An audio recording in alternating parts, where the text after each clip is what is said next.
Welcome to Firebreathing Kittens, a standalone Dungeons & Dragons podcast.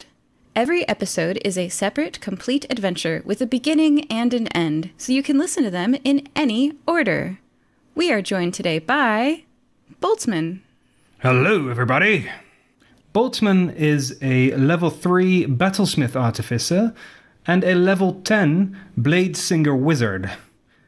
He is a brain in a jar, a giant brain, might I add, who is currently glowing blue. The jar is fitted with bells and whistles and lights and wheels at the bottom. And there's two arms extending from the lid of the jar, which he generally uses to gesticulate wildly and cast arcane spells. He is accompanied by a little bit of an entourage. He's got his steel defender, a robot butler, the robotic chimp Mr. Langley, who's dressed in a bow tie, and there's little things you put in your arms. Cufflinks. And cufflinks, sure. And he's got Miss Motoko, who is a displacer beast, a 9-foot-long, 6-legged cat with tentacles on her back, who is never where you think she is. Yeah. Furious. Hi, yeah, Furious Johnson. So level 13 monk. He's standing about 4'6", 4'7" tall. He's got a tidy little mohawk haircut going on, and a pair of shiny leather, tight-fitting trousers.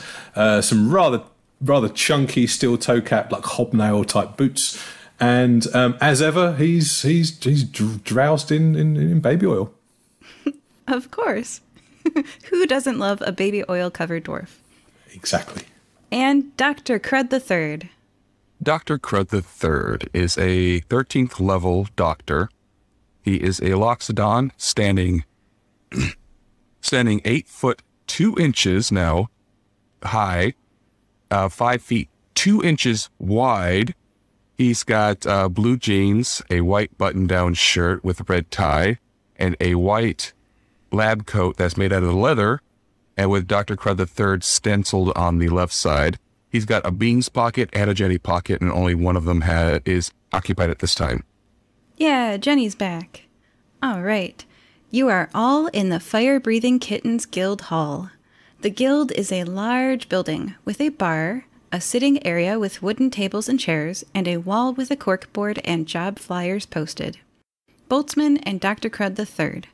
One morning, recently, when you were traveling back from Blimington on the Rock, which is the name of the town in the adventure Cross Crusty Running, you woke up next to your campfire in the woods and realized that some of the dozens of egg sacs you'd been carrying around had hatched. Empty white eggshells were all that remained. It's probably not a big deal. The door to the guild hall creaks as it opens. You turn to look and recognize the modestly but professionally dressed human man entering the guild hall to be Ian Honeytree, an accountant. In the past, he has been hired before by Nulisag, the leader of the Fire-Breathing Kittens. Ian sees you and approaches, readying a pack of papers. He holds out a paper to each of you and says, "Hello, Fire-Breathing Kittens. Here is your annual resident tax form. Wouldn't want to lose this. You'll need to display this on moving day." Do you accept the page? Annual resident tax form? Last I knew, I was off the grid, so to speak. Legally DEAD. I still have to pay taxes. Your new persona does, yeah. As Boltzmann, I guess, not as your previous life. Huh. This is outrageous. Well, question. Do you live in Nicomoy? I suppose I do live in Nicomoy, in a matter of speaking. Well, yep, okay. So, Ian hands you a page. Do you accept it? Boltzmann will accept the page to have a look at it. Dr. Crud III and Furious, are you residents of Nicomoy? Yep. I guess I've got to pay some taxes. I'll take the page.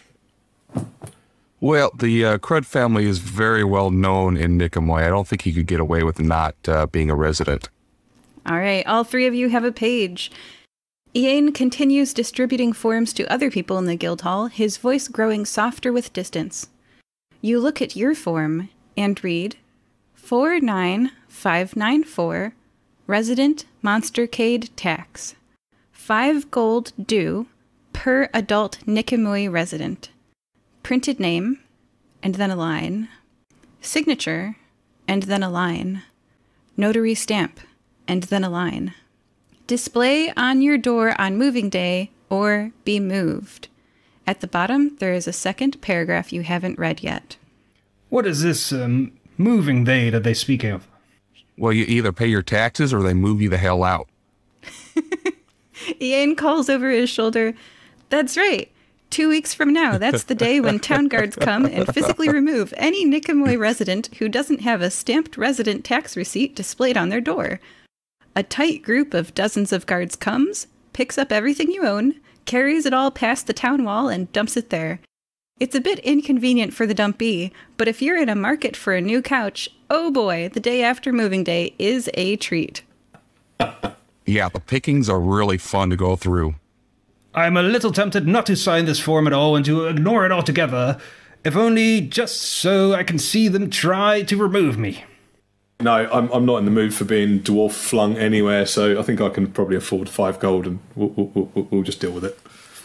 Yeah, and they're going to send an acre of them fellas after you, so it's just 5 gold. Just pay it. Don't you want to see what happens, gentlemen? Boltzmann versus the armed guards? I can always construe a new identity after it. All right, you know what? You go right ahead. I'm going to charge $5 gold a ticket, and yeah, let's do it. I'd be interested to see it. I mean, I don't know how many brains in tubes are out there roaming the wild outside the walls of Nicomoy, but you know, there's probably at least more than one. All right, it is decided then. And Boltzmann throws his form into the fire. Okay. And the other two? Oh, I'm paying my taxes. I'm paying my taxes. I'm just going to pop to the bar, grab myself a drink, and sit and watch what happens to Boltzmann.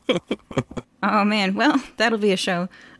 So, as Furious and Dr. Crud III head over to Yane to have their form notarized and hand over 5 gold, he stamps your form, and you now hold it in your hands. And remember, there's a second paragraph. So you guys, by the way, have paid... So go ahead and subtract off. Remember that pen that I told you to have? Subtract off from...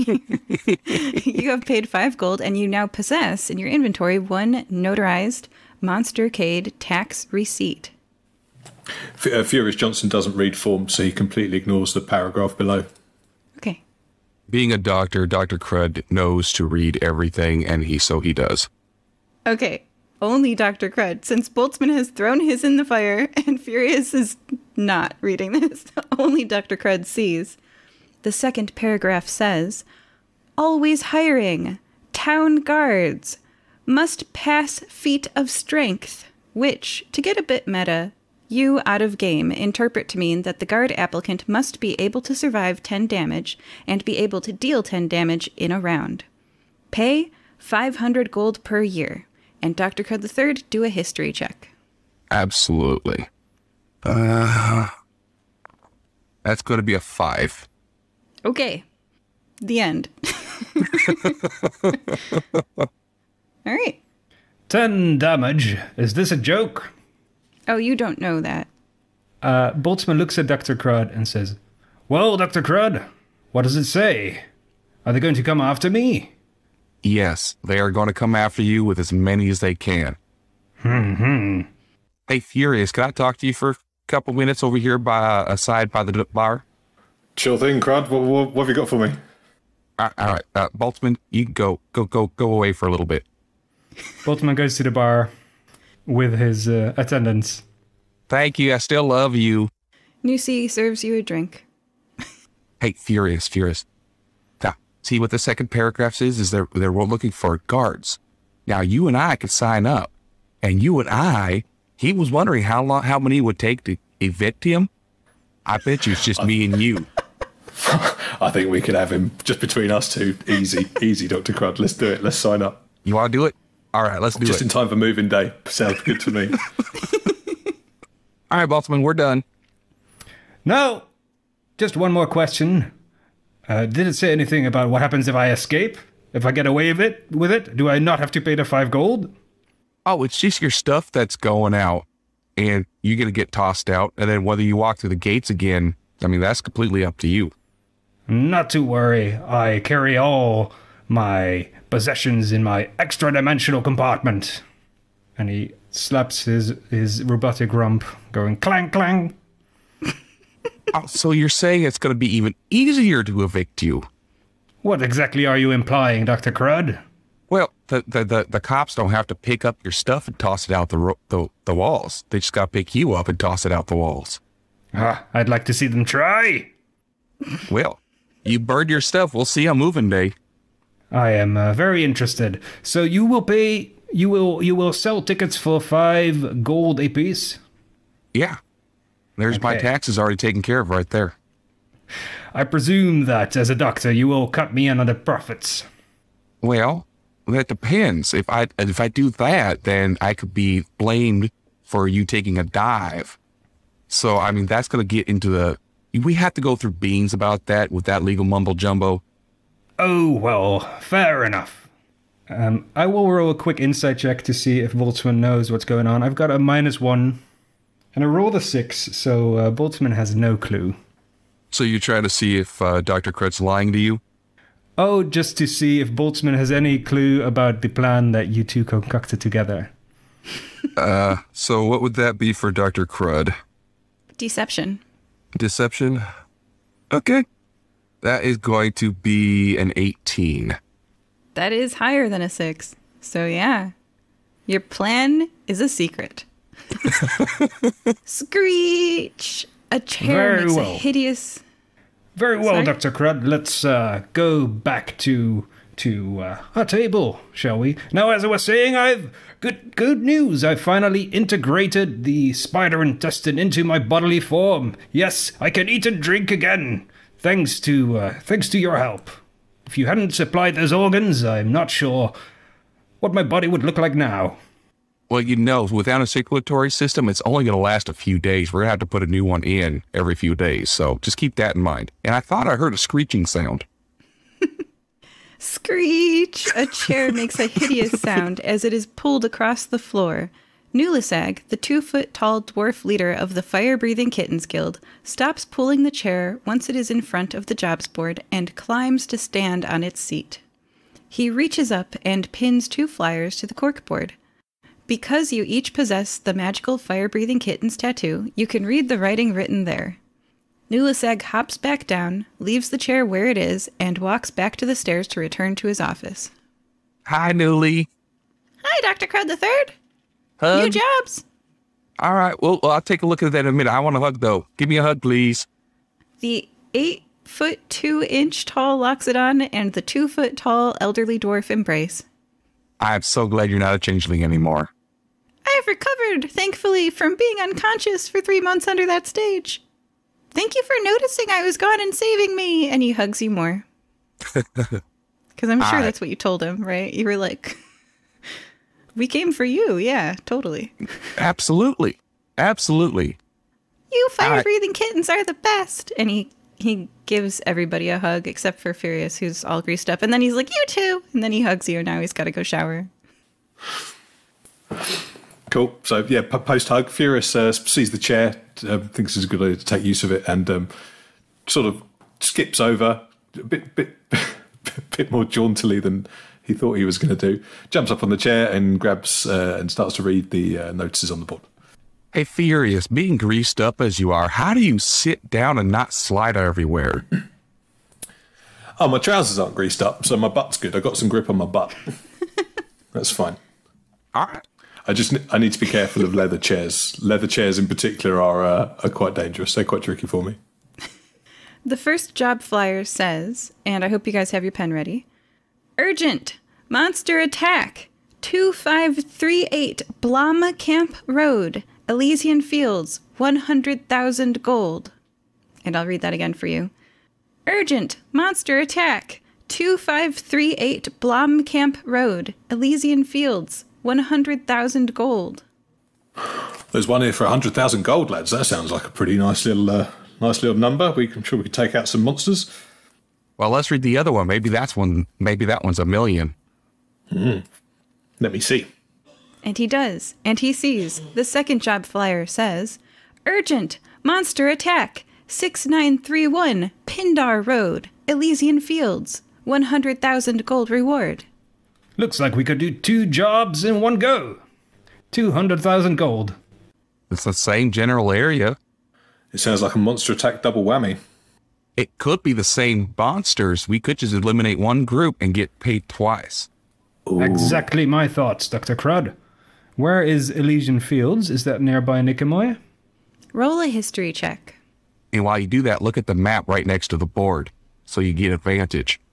Do I get advantage? Yes. That is a natural 20 then, for a total of 26. Oh, you've been there before. And you notice that one wall of the guild hall is a person-sized map. You've searched this map for job locations many times. Recalling and glancing at it now, Elysian Fields is an exclusive, wealthy enclave of mansions outside of Nicomoy's city walls, and you, Boltzmann, have been there before. Oh crap, rich people again. Now, what do you have against rich people, Dr. Crud? It just means that they are successful in some avenue in life, whereas others aren't. And it means that you use those other people for monetary gain. The last rich people, well, every time I come in contact with a rich person, they're either A, jerks, B, jerks, or C, jerks. Furious nods agreeingly to that. Yep. Jerks. I see. I would argue that you could say that all of us are pretty rich in the scheme of things. I used to run a multi-million gold piece company back in the day, and I would say that right now we're not faring so poorly with our personal effects. Furious looks himself up and down and realises everything he pretty much owns in the world is on him right now, and he doesn't even have a shirt, so he looks at Boltzmann and says, maybe you, Boltzmann, maybe you, mate, but some of us live life a little bit more frugally. What did you do with all the gold that you earned, Furious?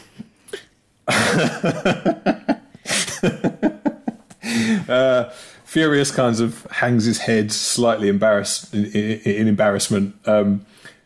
He just never really kept a track of it. He's not quite sure where it is or where it went or how much he ever actually earned. He only realised a couple of weeks ago that gold was actually vaguely important in this whole thing. Boltzmann rolls up to Furious and inspects his purple pants and says, "See, there's your problem. There's a hole in your pocket right here." What? Oh my god! How did I not realise it? I wondered where that draft was coming from. All the gold you earned must have fallen through there. Well, I'm glad you at least still had 5 gold pieces to pay off the tax attendant.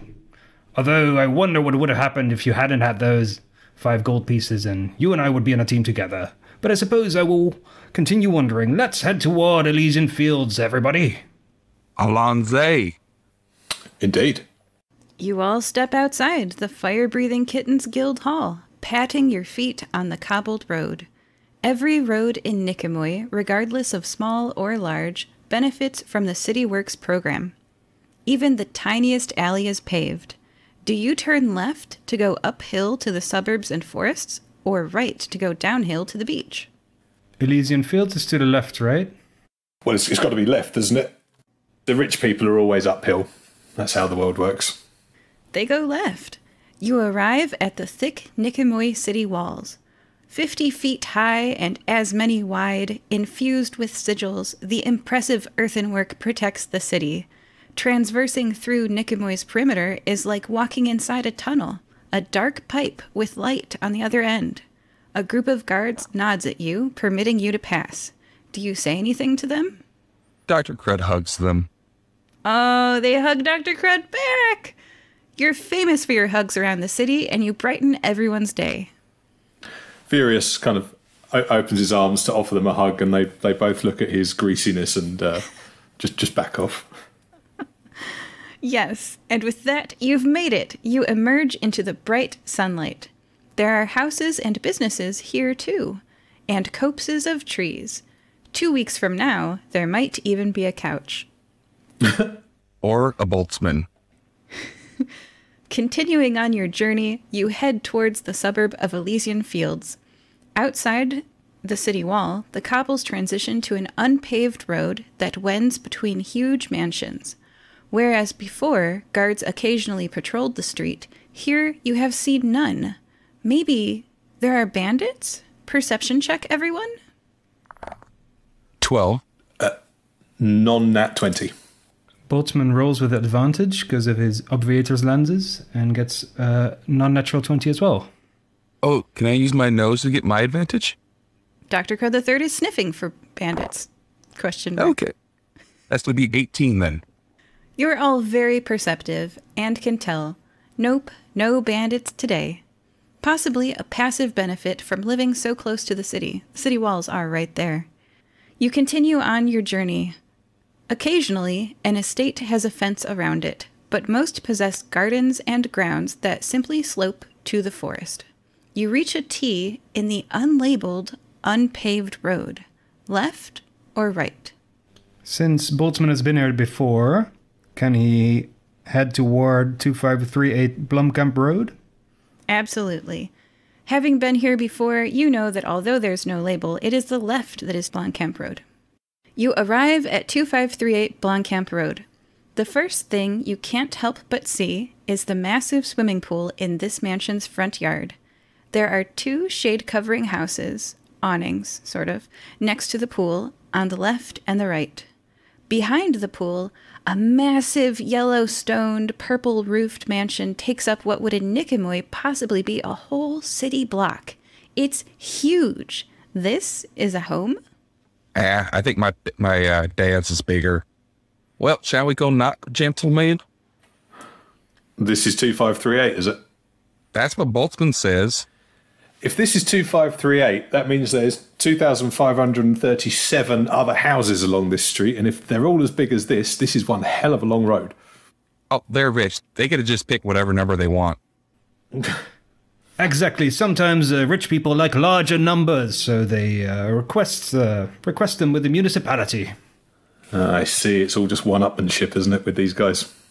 The jerks. Yeah, I mean, look at the size of that pool. Who needs a lake in the backyard?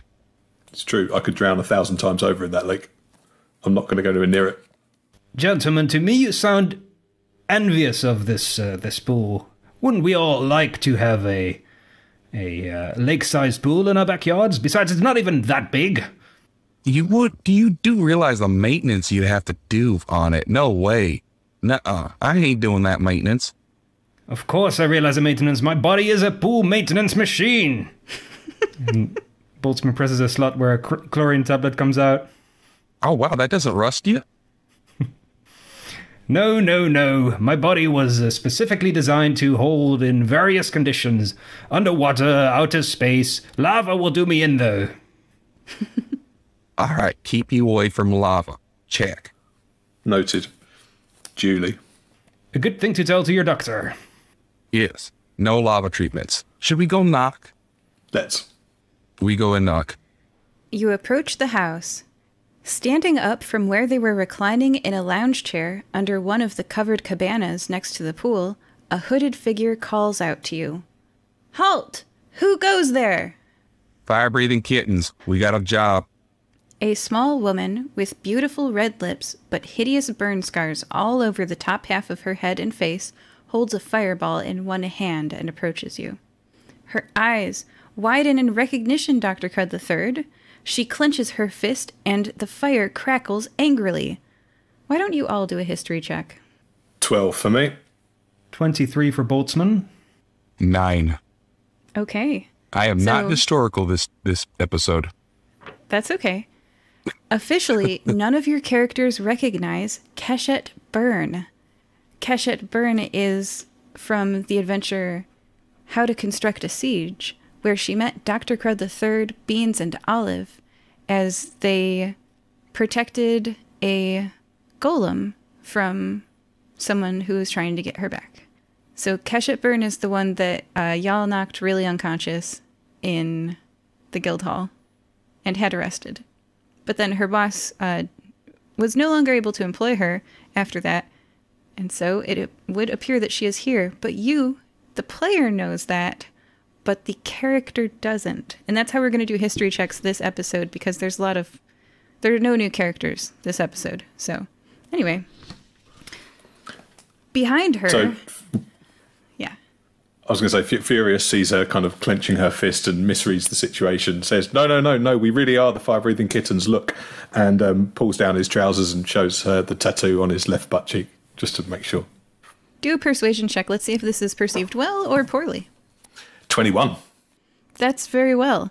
Okay, so then behind her, a Goliath of a man stands up from his lounge chair as well, 6'8", all muscle, dark skin, stark white hair, and tribal tattoos all around his arms. And because you're showing your tattoo, he says, "Oh, the gnomes hired you?" They glance up at the main house, which hasn't yet reacted to your presence. No doors have opened, no window blinds have been peeked through that you can tell. Well, that's really too bad. We've got things handled here. He whistles incredibly loudly, and 2 goblins come running from behind the house. Maybe we'll handle you real quick, too. They draw weapons. And you did get a 21 on your persuasion check, so Byrne lowers her flaming hands. She is not going to fight you. He will. And weren't there people rushing from behind the house? Dr. Crud III, do a history check. Oh, you mean goblins? Like the ones I met in the alley? You've met several goblins, haven't you? Another history check. So it's gonna be an 18 this time. Okay, this time you recognize Grack and Spork from Mythical Dilemmas. You killed their friend. So, do you guys really want to do this with us? You do realize who we are. I mean, Furious did show them your tattoo, so because of that and the 21, Byrne recognizes that she's not going to be able to beat you, and she does realize who you are, indeed. However, Titus Asker, is going to fight you, as are these 2 goblins. Yeah, we kicked his butt last time, too.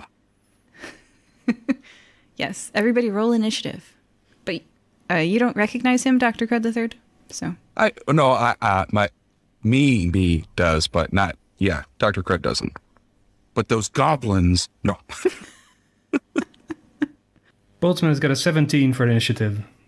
The dot on the dice for 9s and 6s, is the dot at the bottom or at yes, the top? The dot is at the bottom. Okay, 9 then. And while he's rolling for initiative, Furious Johnson waggles his butt one more time and points vigorously at his tattoo, just to emphasise the point that they should really know better than what they're getting into. Dr. Crud got an 18. Okay, so it's Dr. Crud, Boltzmann, Furious, and then them. And Furious, because of your persuasion check, them does not include Cachette Byrne. Just Titus, Grack, and Spork. What was Titus? Mm-hmm. He's a big dude, isn't he? He's a Goliath, did you say? Yeah. Okay. Well, he's a Goliath of a man. Let me double check his race real quick. Ah. It wasn't stated. He's 6'8". He's real strong and tall. Cool. Yeah. We'd have to ask the DM for that episode. Anyway. Fair enough. So, yeah. Dr. Crud III, you're up first. Byrne has lowered her hands, and they're not on fire. Titus has said that he can handle you too, because he's got things handled here. And he's called for reinforcements, Grack and Spork. What do you do?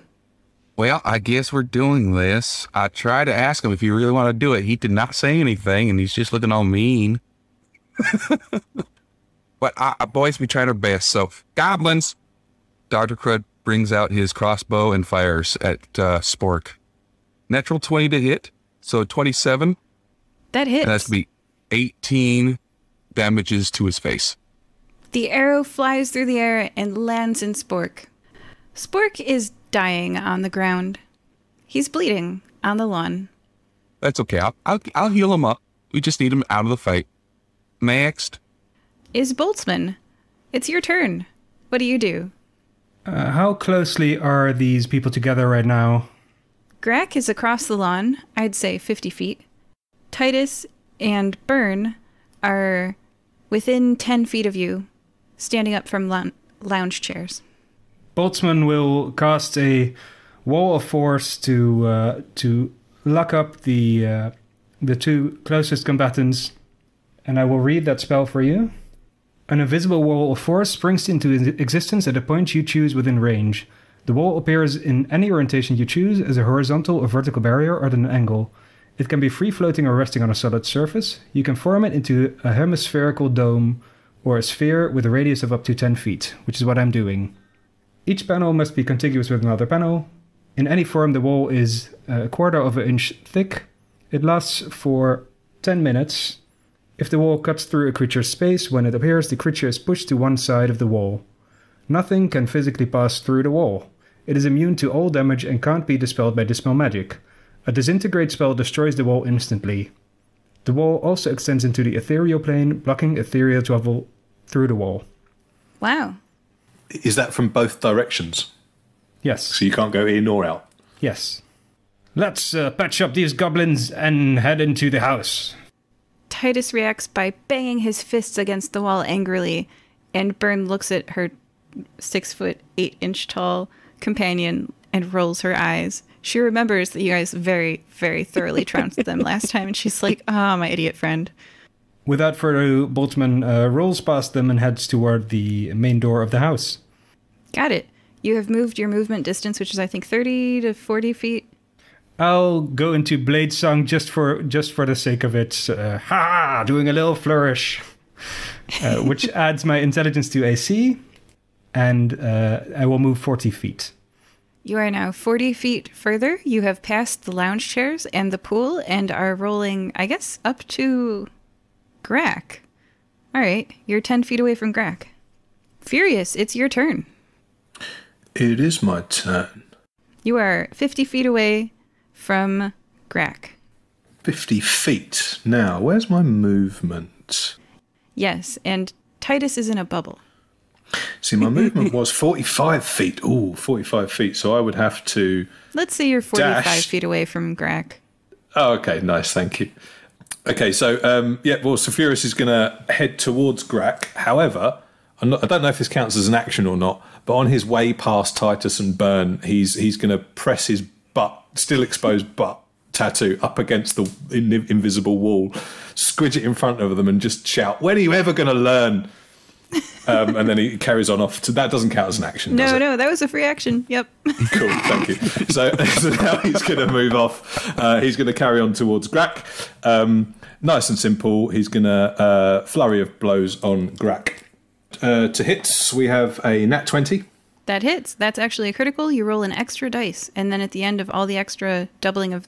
So the monk, you roll one dice. You double the dice on a critical, and then you add the modifier at the end. Cool. That's that. So they don't. So my second. So I've got the hits were a 20. How much damage was the critical? That was 12, 17. With 17 damage, as your fist, you're about the same height as a goblin. As your fist collides into this goblin's face, he flies backwards 3 feet and lands with arms outstretched, on the lawn, and is not standing back up. Was that lethal or non-lethal damage? No, that was non-lethal. Non-lethal. My fists are not murderous weapons. They just hurt. Got it. He's just unconscious. And now it is Titus's turn. Titus beats angrily on the bubble. And Spork's turn. Spork is going to roll a death saving throw. The first death saving throw has been rolled. Dr. Crud III, we're back to you. Dr. Crud III is going to walk up to Spork, rip the arrow out of his chest, and perform a little kooky surgery. You may perform surgery to examine a body, noting recent damage and any disease or infections in their system. Recent damage, 1 arrow. Upon succeeding a medicine check with DC 15, you may also heal the creature. This is why I'm doing it. Ah, okay. What's your medicine check number? It's going to be a 19 plus 11. Yeah, that passes. So he gets 21 hit points back. Oh my goodness, he didn't have 21 hit points to hold. Does he now? That's why I was not worried about hitting him with an arrow. Okay, Spork opens his eyes and screams and is like, giant elephant. Are you done now? Yep. Okay. Go. Your friend's knocked out. Go with him and just get out of here. But we work here. Not anymore. Go. Intimidation check. Can I have advantage because I just did kill him a little bit? That would be quite intimidating, to be fair. Yes. Okay, so that's going to be a intimidation. That's a natural 20 plus 1. Gotta love that advantage. Yes. Greg and Spork no longer are employed at this residence. They are wandering through the woods, like on their way back to Goblin, wherever they came from. Okay. Combat resolved. You can officially end your initiative in free act. Boltzmann will keep up the war force for the next 10 minutes and thinks that should be enough to deal with this whole situation. Dr. Crud wipes his bloody hands on the wall in front of them and then walks to the door. Furious Johnson just follows along. Furious Johnson is incredulous at Crud. the guy who he remembers being an absolute pacifist is now a blood smearing murderer. Everybody survived. No, it's true. The Furious Johnson thoroughly appreciates the dark side as well. So it's all very good. Nicely handled, gentlemen, Dr. Crud. Nice work with the blood and the healing. And a crossbow. I feel like you didn't do anything wrong there. If you shoot somebody with a crossbow and then immediately patch them up, that's practically the same thing as not shooting them at all.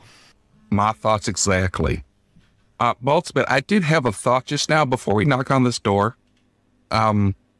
Monster attack. We're missing spiders from eggs. Could this be her fault? Oh, I wouldn't think so. Dr. Crud, spiders are hardly monsters, and besides, there are many monster attacks in the world, and an infinite amount, one might say, and any amount we add to that is insignificant. Well, either way, even if it is, we're getting paid to clean up our mistakes, so. Indeed. Sometimes you got to manipulate the market a little bit to make a job for yourself. All right, let's go knock. They knock on the door. A tiny gnome couple greet you.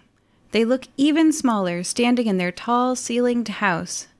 Fire-breathing kittens! How good you're here! There are monsters in the woods outside our home. Please take care of them. We'll pay you well, 100,000 gold. What kind of monsters, my good sir? Yeah, what he said. The woman, and by the way, everybody do a history check. There are no new characters this adventure. Somebody's met them before. 18. 14. 16. Your characters don't know this because it was Aaron, Sitara, and Chip Riffman, who met them before. But this is Arndt and Engracia Quennel. If you've met Orin or Sitara, Orin's schoolmate is Bruno, their son. Okay, but your characters don't know this. They say, I wish I knew what type of monster it was. All I know is that we had 4 goblin guards yesterday and only 2 today. Well. Correction. Yeah. No goblin guards. They quit. They said it was too stressful. They got out of here. They did lose 2 of their close friends. That makes sense. You know, we're about goblin size ourselves, the gnomes say to you. So anything that can eat them, we're a bit worried about.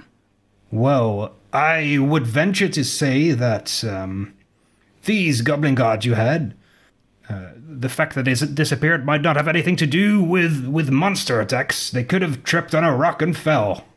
They were that easy to get by. I hope so. Boltzmann, quit trying to talk us out of a job. Yeah, that would be nice. I wouldn't have to pay anybody. All right. We'll go and take care of the problem for you. Now, give us all the intel you have. Okay. We had 4 goblin guards. Then 2 goblin guards were like, our friends got murdered in front of us in the woods. And now then we had 2 and now we have 0 goblin guards. Oh gosh, so it's just Byrne and Titus left? Oh, we have to hire more guards. Well, no. Burn and Titus are probably fine. You know, the strongest survive. We'll just keep with Burn and Titus going forward.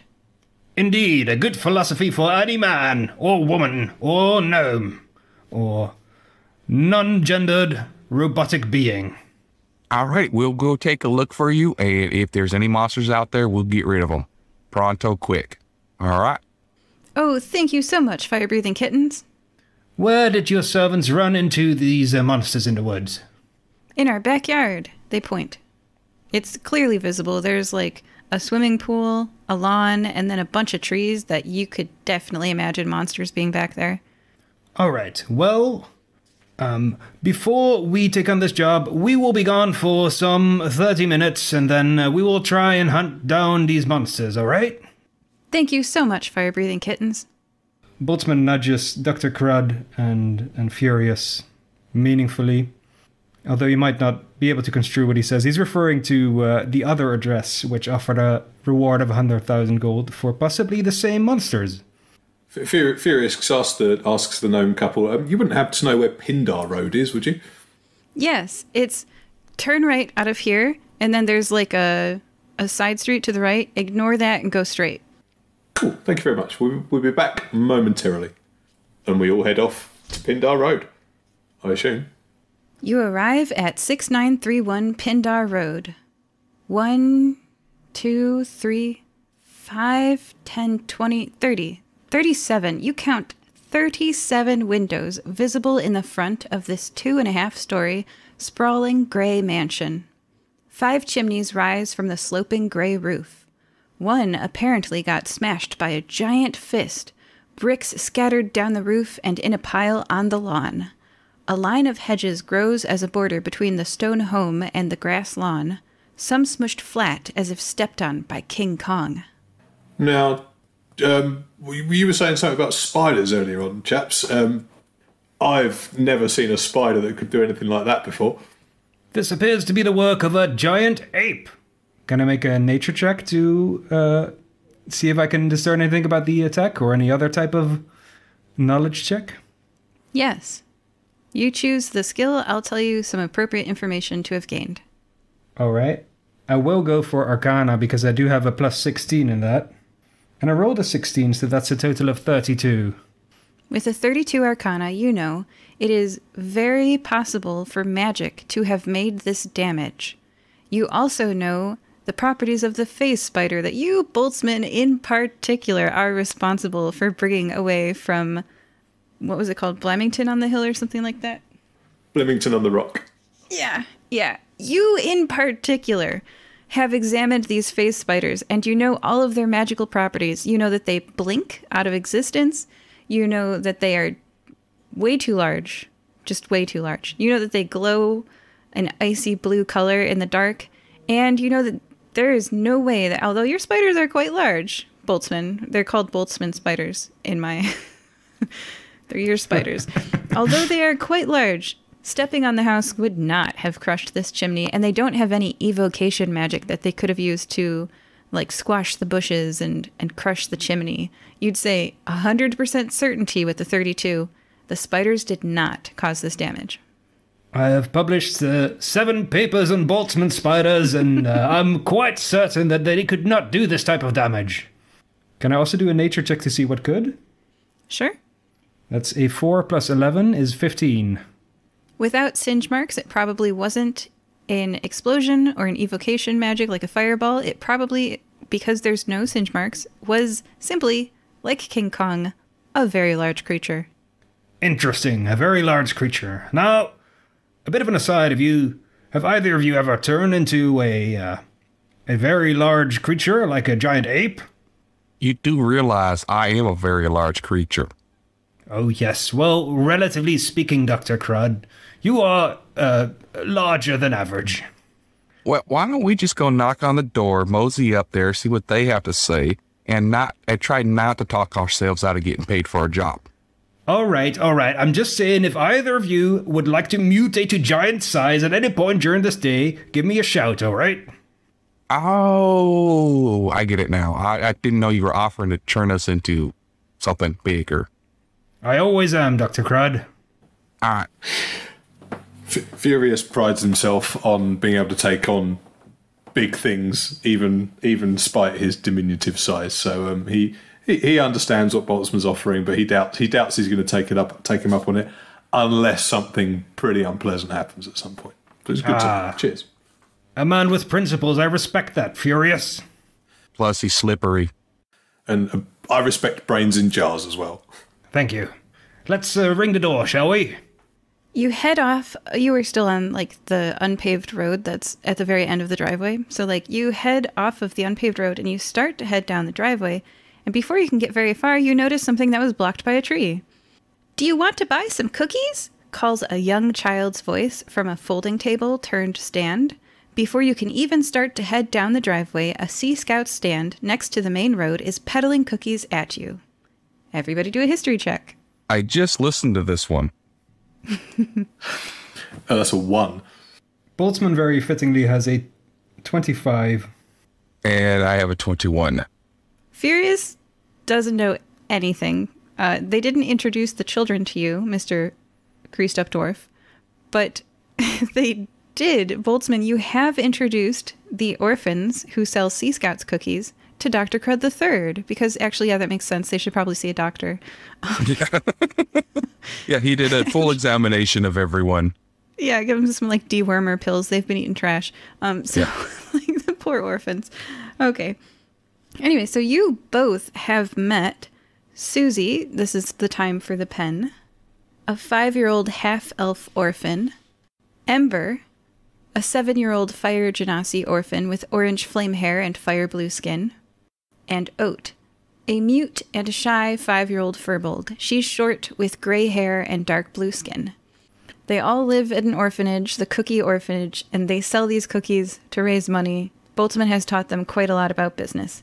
So when they see you, their eyes light up and they abandon their stand and they run forward and they, like, 3 at once give you, like, a giant group child hug. You can't walk very far because your mechanical legs are covered in child hugs. Mechanical wheels. Mechanical wheels. Orphans! It's good to see you. You look so much healthier than last time. Susie, I like the monocle. It really fits your style. How's the business doing? So well. And Miss Somerset, which you met Miss Somerset last time, she was the theater manager, is super nice to us. She makes us warm food and lets us pick out new clothes, and we can even explore her library when we visit her. So you know that they stay at the orphanage and they're here visiting Miss Somerset, the theater manager. Ah, Miss Somerset lives here. How interesting. She must be doing very well, judging by the rewards you set out for us fire-breathing kittens, and you 3 do as well. I see you're all wearing tailored suits now. Apparently. Yeah, it's so nice here. You haven't seen any monsters around, have you? It was so scary. Oh, you have? But Miss Somerset says, "Don't worry, the guards got the monster. It's all safe now here, so we're selling cookies to raise money for people who have been hurt by monsters." Very well. The guards have gotten the monsters. Oh, let's not let ourselves be dissuaded by that. It's very nice that you do not let your riches get to your head and still sell cookies for charity, despite not needing to. What people have been hurt by monsters in the city? Susie, the half-elf, is still the only one talking, and she says, "I'm 5 years old. I don't know much about charities and taxes, but I think we can help, don't you? Can we sell cookies to help?" Susie, let me tell you, you know more about all of this than most people. So don't ever sell yourself short again, all right?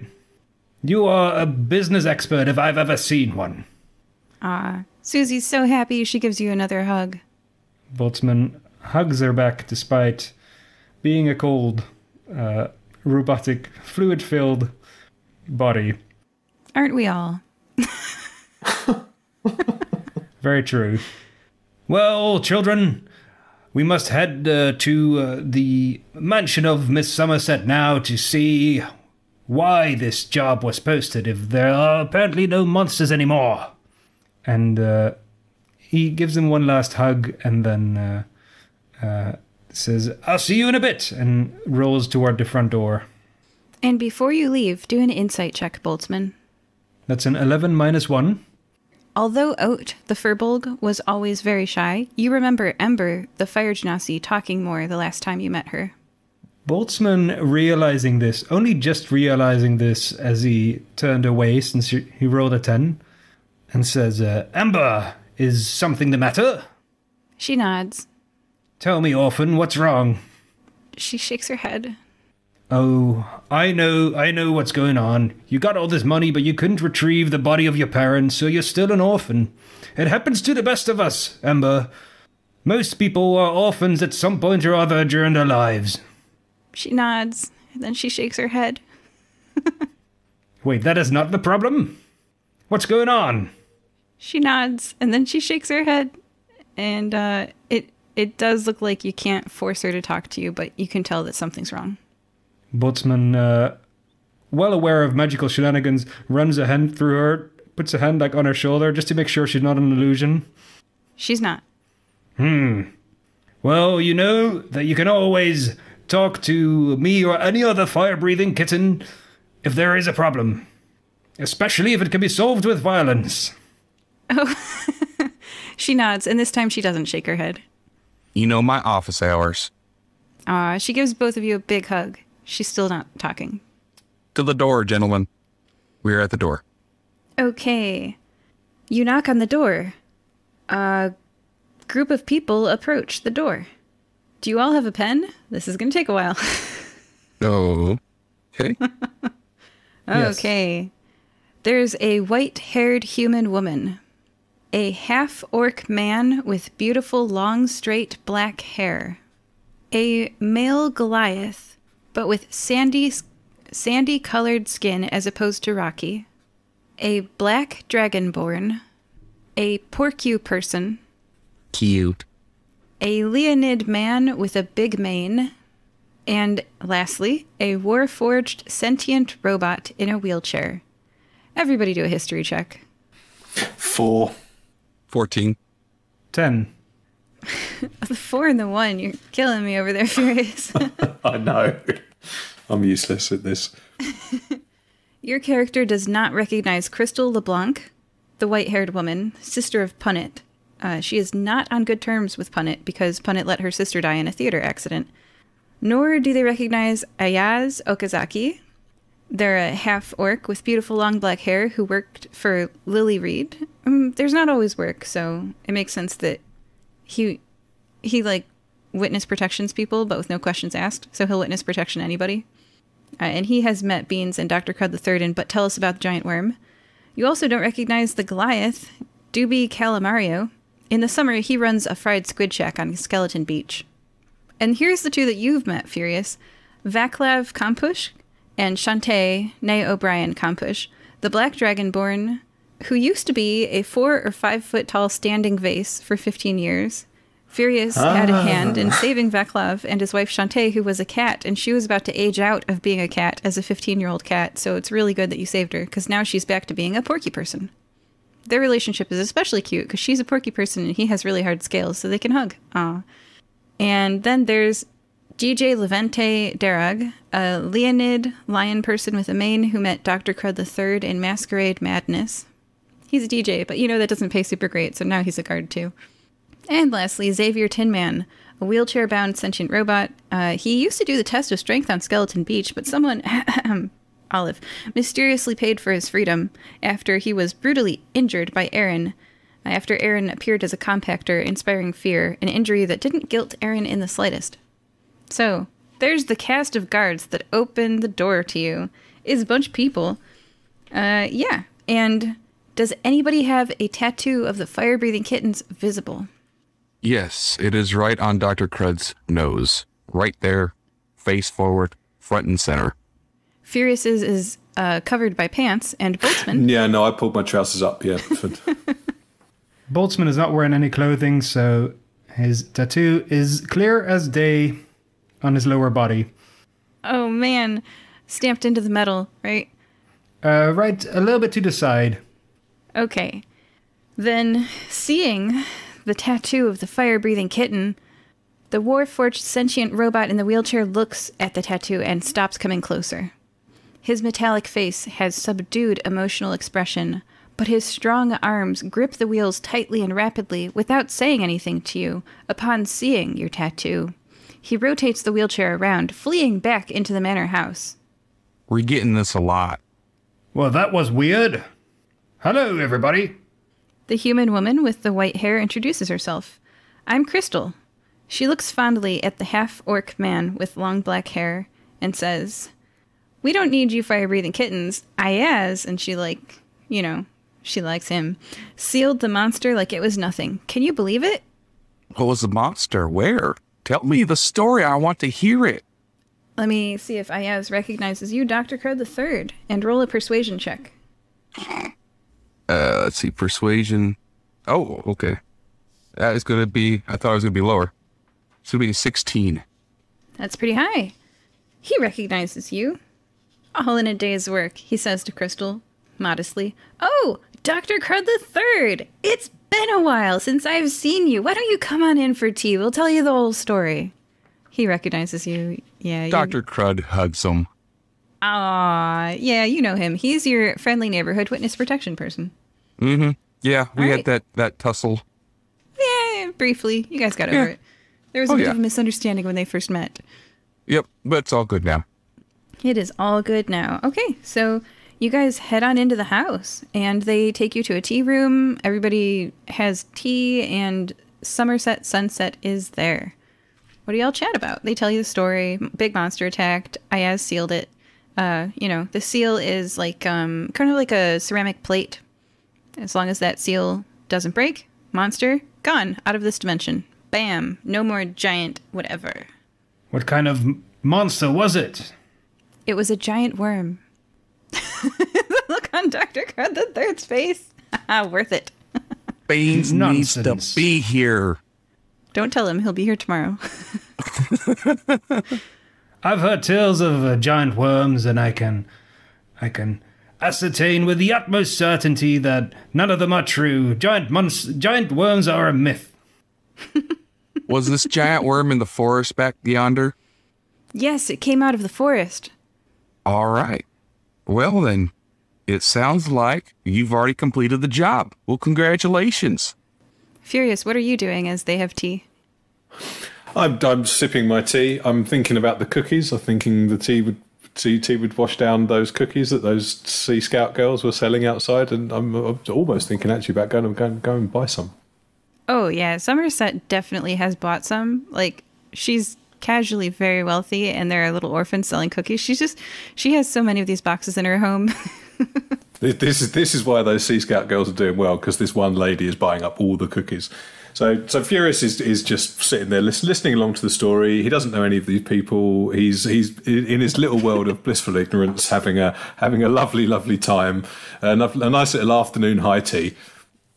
He doesn't think he knows any of these people. He doesn't think he knows any of these people. I mean, to be fair, I don't think he ever did see the Black Dragonborn or the Porky Person in their non-vase and pussycat state. So there's no reason why he'd think he'd recognise them. But Furious is a little bit concerned that we might have lost out on £100,000 worth of gold pieces from this job. So he's listening attentively and waiting to see if there's any holes or gaps in the stories that the guards are telling us. Mm. Boltzmann takes a cookie, and a little lid springs open on his body, and you see a set of spider mandibles just going, and he inserts it in there, and the cookie is devoured, and he closes the lid again. It's like an Oreo dunked in milk. You gotta wait for it to get all soggy before you can eat it as a spider. It's just his new spider mouth. Furious just gives Boltzmann a little sideways glance while he's sipping his tea over the top of his teacup as he's sipping it, and he just thinks, "No, you just don't ask. Just sit forward, listen to the story. This is Boltzmann. It's fine." Yeah, you're listening to a story. You're eating some cookies. You know that these are the same cookies served by Somerset in her theater. You know, this is good folk here. Everyone's complimenting one another. Somerset says, "Yes, thank you. Ayaz for taking care of it. Great job. You've been so helpful. And y'all just having a good time. So where's the seal? Ayaz says, I put it out in the hallway. It's on display in the main hall. It looks kind of like a plate, but with a picture of a giant worm on it. Yeah, why the hell would you put something that dangerous out where anybody could just knock it over and break it? Exactly. Why don't you shunt it into another dimension? Like a sane person would do. Oh, but I wouldn't break it, and I think everyone here is good people. I mean, he looks at Crystal and he's like, really good people. Yeah, until you guys have a party later in celebration, get drunk, and then bump it right off the table. At least seal it in a block of weaponized glass. You're making great points right now. And he stands up and he heads out to the hall. And as he reaches for the door... Oh, crap. You hear a loud roar and children's screams. What is going on outside, players? I think we can all guess. Guess what, Furious? We're gonna get paid again. Woo! Furious is a happy dwarf. Furious jumps up and runs outside. No, the orphans! Dr. Crud claps his friend on the shoulder. Well, let's just say we've learned something today, right? Yep. Oops, says the beautiful, long, black, straight-haired half-orc. My bad. And joining us today were Dr. Crud III. Well, that happened. Boltzmann. I've got to rescue my orphans from a giant worm. I thought they were myths. I was so sure of myself. I've been proven wrong. And Furious. I can't wait to take on this worm. I've heard so many stories about them. Now it's my turn to have some fun. See you in part 2. We hope that you're enjoying this episode of the Firebreathing Kittens podcast. Please leave us a review on iTunes.com. If you leave us a review, we'll read it on air. It's fun listening to the words of your review get read by the characters you know and love, so go to iTunes.com and leave us a review today. Can you think of someone who might enjoy this podcast? Please share it with them. Is their birthday coming up? A special anniversary? Would you like us to wish them a happy day on your behalf? You can arrange for us to read your shout-out on air at firebreathingkittenspodcast.com through our partnership with the website Buy Me a Coffee. Do you enjoy reading books? You can find paperbacks and ebooks based on our adventures on Amazon.com in the bookstore, Firebreathing Kittens, that part's all one word, podcast.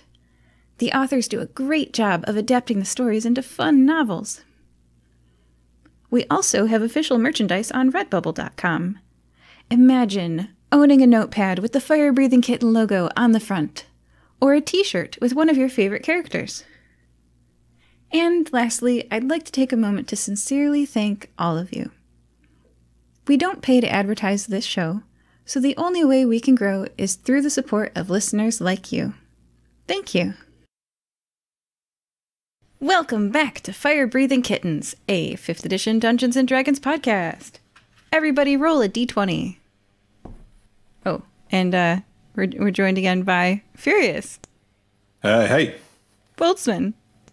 Orphans! And Dr. Crud III. Let's go kill this worm. I'm going to make Beans proud.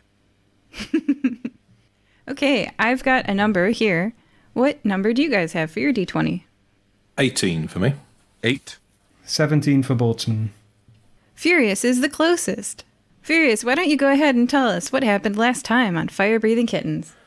Right. Last time on Firebreathing Kittens, we started off in the guild house. We had a couple of notices posted up on the board by Nulasag, our guildmaster, and they were both offering 100,000 gold pieces for the removal of, or the dealing of a couple of monster attacks that happened in a nearby rich neighbourhood called the Elysian Fields.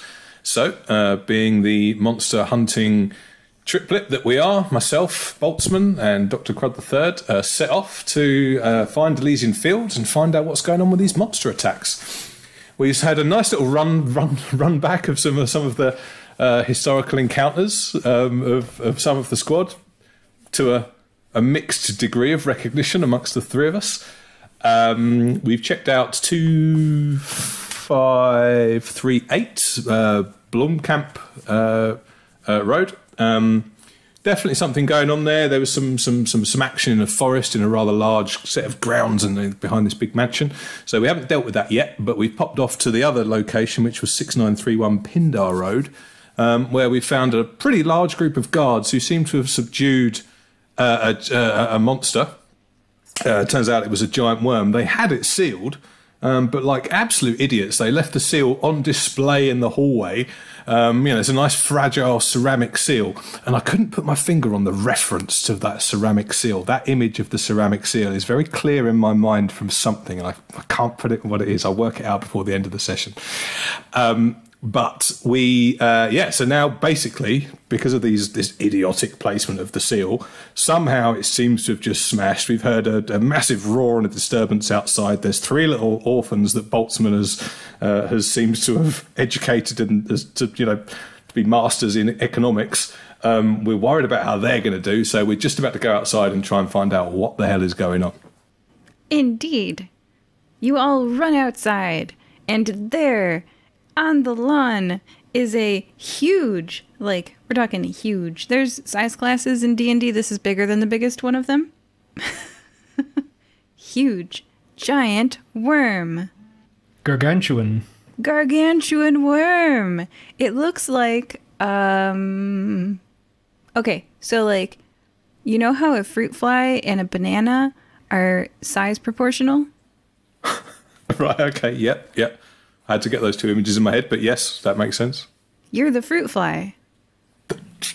Furious is literally busting at the seams at this point because, as we've mentioned earlier, the thing he likes the best possibly in the world is fighting things that are significantly bigger than him. The bigger, the better, and the more exciting he finds it. And this is about as big and as exciting it can get. So, literally, his muscles are quivering with the urge to just go and headbutt the worm. I mean, does a worm have a head as such?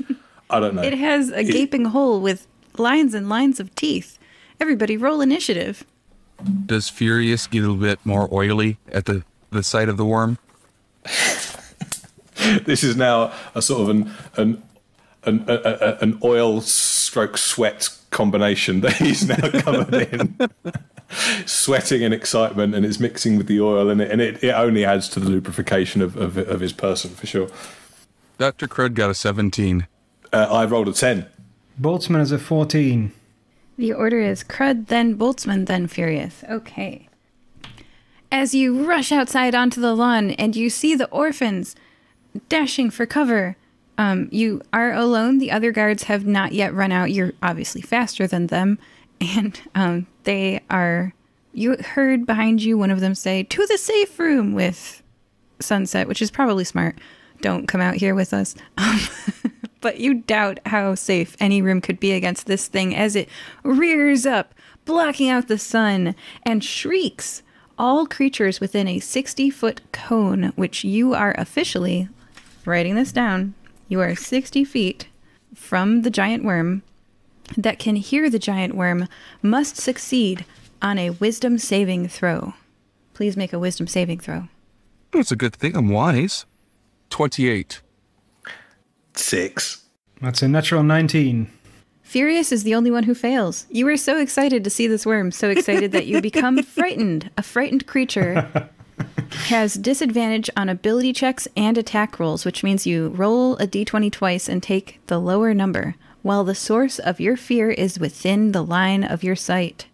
You also cannot willingly move closer to the source of your fear. This lasts for 1 minute, which is 10 of your rounds, if you want to keep tallied marks. And at the end of each of your turns, you can try again to overcome your fear.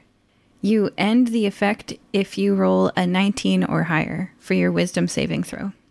And it naturally wears off after 10 rounds if you don't. So Gotcha. In the meantime, everybody please pre-roll your to hit and damage so that when we come to your turn, you have those numbers ready, okay? And as its turn ends, Dr. Crud III, you're up first.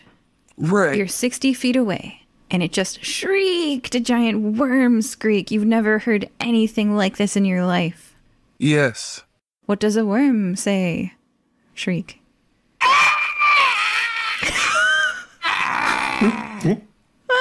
Now we have heard it. Okay.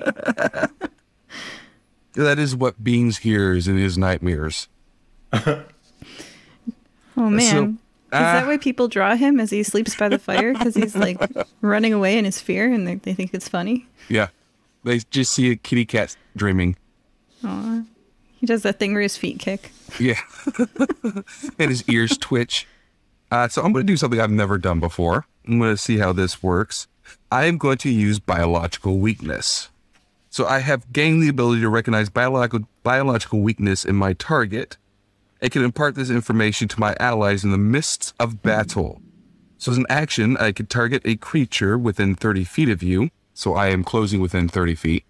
The first attack or spell against that creature from allies who can hear me, which is, y'all can hear me, right? Their eardrums are not blown out. Yeah. Can deal an additional 1d12 damage until the end of its turn. Biological weakness does not work on creatures with a construct or undead creature type. And I can use this skill twice per long rest. So I'm going to mark off 1, and I'm going to use that. So you guys get a 1d12 to your damage when you attack and hit it. Both of us? Yeah. You both can hear me. You both just confirmed it. Is that every time a monk hits? It just says, as an action, you can target a creature that the first attack or spell. So no, just once. Just the first time he hits. Okay. That's probably a good thing. Yeah, I think that would be a bit overpowering if it was every attack. Yeah, wow. And you guys have noted that? Noted. Plus 1d12. Nice. Wow, great turn, Dr. Crud. Are you doing anything else? I closed within 30 feet so I could study this thing, scream, and get his biological weakness. So, hey guys, it looks like there's a little pin prick right there. You just gotta poke it right there and it'll go ouchies. So there's a game called Final Fantasy X, and in it you can do the scan spell. I think might have been 8. Dude, don't quote me. There's a lot of those games. I don't remember. I think it was 10, and it had a really nice scan. I used to just like abuse the scan, and it would tell me what it was immune to. So I'm going to pretend that what you just did tells you what it's immune to. Okay. You now know that this giant worm is immune to poison, bludgeoning, piercing, and slashing from non-magical weapons. It is immune to being blinded, charmed, exhausted, frightened, or poisoned. I impart that information to my buddies. All right, guys, I can't do anything against this. So after my next turn, I'm going to back up. And it's resistant to cold, fire, and lightning, which means it takes half damage from those. So completely immune from bludgeoning, piercing, and slashing from non-magical weapons. Completely immune to poison damage. Can't be blinded, charmed, exhausted, frightened, or poisoned. And takes half damage from cold, fire, and lightning. I hope y'all are magical because I have nothing. So, I mean, I get my key empowered strikes, which count as magical for the purpose of overcoming resistance and immunity. Yes. So I believe I can still pound him. Absolutely. With my bodily bits. How does that equate to but it is still bludgeoning damage, isn't it? Your fists are magical, so they do full damage to this giant worm. It would be magical bludgeoning damage. Magical bludgeoning, good. After Dr. Crud III, Boltzmann, you're up. Boltzmann is unfazed, and in the face of these orphans running from cover, Boltzmann rolls forward, taking a combat stance. He starts his blade song, going ha ha, and moves forward 40 feet. Actually, he's going to move forward 30 feet, and his steel defender, Mr. Langley, and the displacer beast flank him on either side, and he pulls up next to Dr. Crud. And Boltzmann is going to cast a spell called Summon Aberration at 6th level, which folds reality in on itself and calls into being a creature that definitely should not exist next to this giant worm. It's a star spawn, and it looks like a 2-meter tall cricket legs with an upside down fish head in between, and there's a long tongue coming out, and the tongue starts licking this worm, who, even though they might be mindless, is taking psychic damage from this, which should bypass its resistances.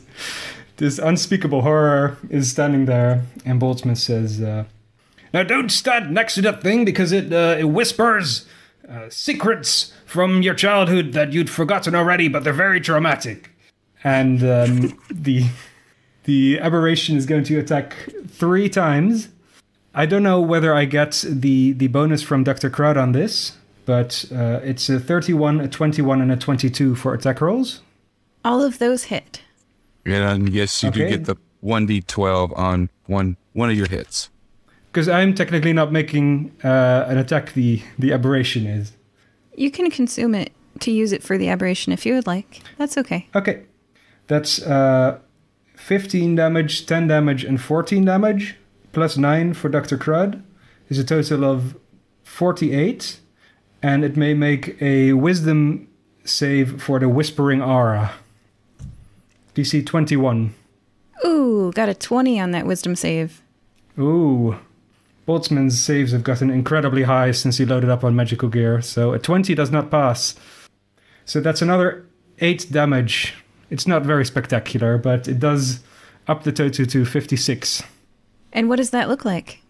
This aberrant creature starts slivering up this giant worm, and you can just tell that this giant worm does not know a lot about the world. It doesn't perceive a lot, but it knows that this is the worst thing it's ever seen. On like an existential level, as far as worms can experience existential dread, it looks exasperated.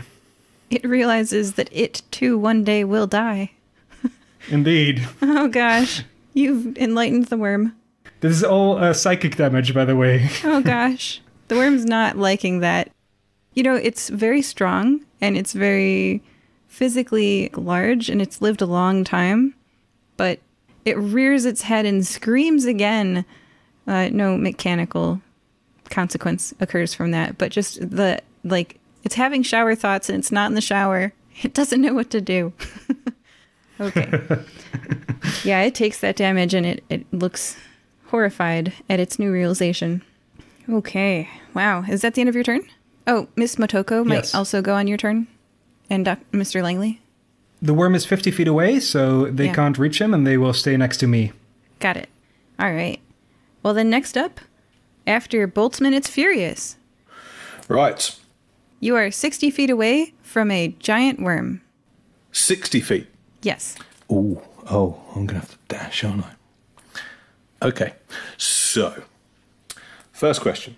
Because I have the benefit of a little thing called stillness of mind, which means I can get rid of either a frightened or a charmed effect that is placed on me. So I could use that. Oh, it doesn't cost me anything either, does it? That's not a key point. That's just stillness of mind. So I apply stillness of mind, and that is my action, but I am no longer frightened. What does it look like as you do that? So after having been this kind of muscular twitching mess of nerves that couldn't wait to attack this worm, and that kind of clearly just popped a fuse in Furious Johnson's brain to the point when he then all of a sudden was too frightened to be able to actually move or do anything or address it. You've been waiting for this for so long, and the day has finally come. It was just too much for his poor little dwarven brain to comprehend, and it popped a clog. But thanks to his years and years of training out in the forest in the Temple of Michaela, he kind of pulls himself together for a moment. He shuts his eyes. He gives one deep inhale of breath, and then the stillness overcomes him. And all of a sudden, he is at peace. He is at calm. He is one with himself, and he is ready to whoop some absolute worm tail. So his follow-up moves to that are going to be where was it? I just saw it. Okay, so I can only take one bonus action, can't I? So my bonus action is Step of the Wind. I'm going to use one key point, and I'm just going to launch myself the 60 feet across to that worm. I won't be able to do anything when I get there on this turn, but I'm going to get there, and I'm going to be ready to kick off next time. You land on the ground next to the worm, ready to attack it next turn. All right, I'm going to write down that you are 0 feet away from the worm. Noted. At the end of your turn, Furious, it's the worm's turn. Furious is getting eaten. Furious is getting eaten. The giant worm, having screamed up to the heavens its fear of dying, looks down at the earth at these, if not worms, what are you to it? You are the worms to it. At these worms that dared to mess with its mind, and it is going to bite in an attempt to swallow Furious. I should note that this aberration is also a physical presence, so it's standing next to the worm as well. Oh, it'll try to eat that too. Got it. Okay, so first, Furious, does an 18 hit you? An 18 does hit me. Take 22 piercing damage, and please make a dexterity saving throw. Where's my dexterity? 23. Oh, it was DC 24. You are swallowed by the giant worm. What? What? Oh my god. A swallowed creature is blind and restrained. A DC 24? I didn't even know that was a thing. This is a giant worm. Wow. Well, okay. At the start of each of the giant worm's turns, remind me, because you're going to take damage for being inside of the giant worm. And I'm just going to let you all know, Furious just got 8. On a single field save? Wow. That is a giant worm. Everyone was like, where's the giant worm? Where's the giant worm? I want to fight the giant worm. The giant worm is statted for level 20 people, my friend. I have nerfed it a bit so that you can fight it now at level 13, but y'all might die. We'll handle it. All right, next up. It makes 2 crush attacks against your aberration. Does a 17 hit. And this misses. That was a natural 1. And does a... Oh, there we go. Does a 33 hit? Yes, it does. The AC is 17. Okay, thanks. That helps. The first one, having missed, does no damage, but the second one, the worm simply slides over a bit to the left to do a crushing attack, and it does 20 bludgeoning damage. A target creature is also pinned between the worm and the ground, which results in the effect of grappling and restraining. You can make, on your turn, an attempt to escape this grapple and restraint as you try to pull yourself out from between the worm and the ground, and I'll let you know if you pass on your turn. Okay, so there was the 2. It gets 1 bite, 2 crushes, and 1 stinger attack. Okay, so Boltzmann, you are 30 feet away. Furious, you are swallowed. And then, I don't know the name of your star spawn. You are currently pinned between the worm and the ground. So there is no one for it to sting, and it moves forward to Boltzmann. You should be glad you don't know its name, because it will drive you insane. Oh, the star spawn's name. Yeah, shouldn't know the name of that. All right. So the worm inches or tunnels or burrows forward, and it has a movement speed of 50 feet, so it can definitely reach both Crud and Boltzmann, who I'm going to change your distance. You're 0 feet away now from it, as it prepares to swallow you too next turn. Is it dragging my star spawn? It's a worm, so it kind of just moved over. It's inching. It's its exterior is compressing and contracting and releasing, and it's and it's. But my star spawn is still next to it. Yeah. Okay. Oh yeah. It's quite long. Yep. It's been dragged along on the ground a bit as it moved forward, but it's still under. Yeah.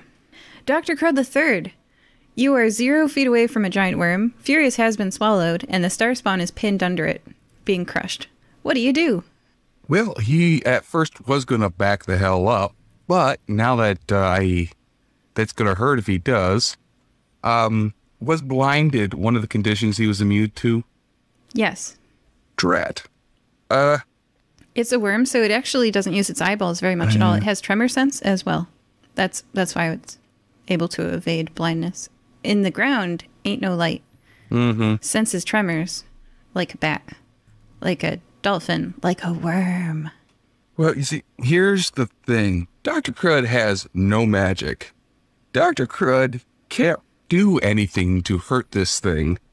Dr. Crud is purely a support character in this. If Dr. Crud backs up, he's gonna get knocked the F out. So, Dr. Crud is gonna climb up onto its back. Okay. I should tell you that Miss Motoko, Mr. Langley, Boltzmann, and the Starspawn are all able to be healed by you. Yes. So You as know a what? support character, Yeah, you being know on what? the... Yeah. I should disengage. I forgot I could do Well, that. I'm just saying, like, you are not useless. You should not feel... Oh, gosh. Oh, no. I don't feel useless. Don't feel useless. What Yeah. I want to... You see, I also have my auto dock. That's orbiting, so I can still heal without having to actually be physically there with them. Okay. So yeah, I was kind of thinking of you're able to mounting... contribute to this. Yeah. You're No, I am. Okay. I was thinking of trying to mount this thing. That way next turn I can try to rip open its mouth to get Furious out. So yeah, I'm still going to do that. All right.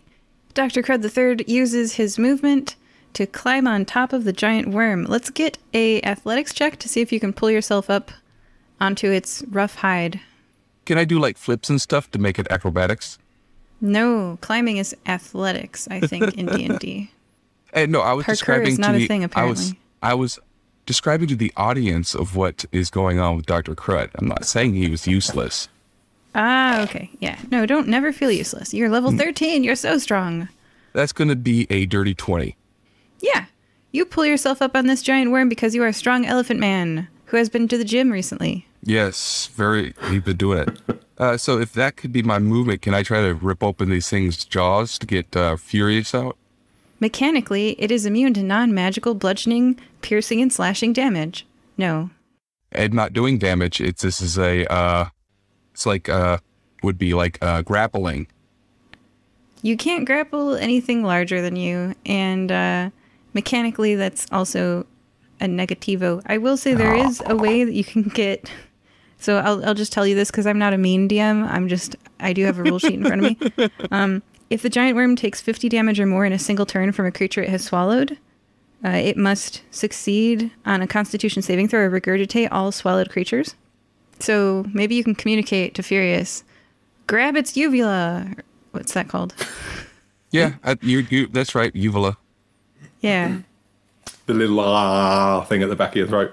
So I'll say that maybe like you did a medicine check and you know that, so you communicate that to Furious or Tell something. you what, I'll use my turn to make a medicine check so I can get that information legally.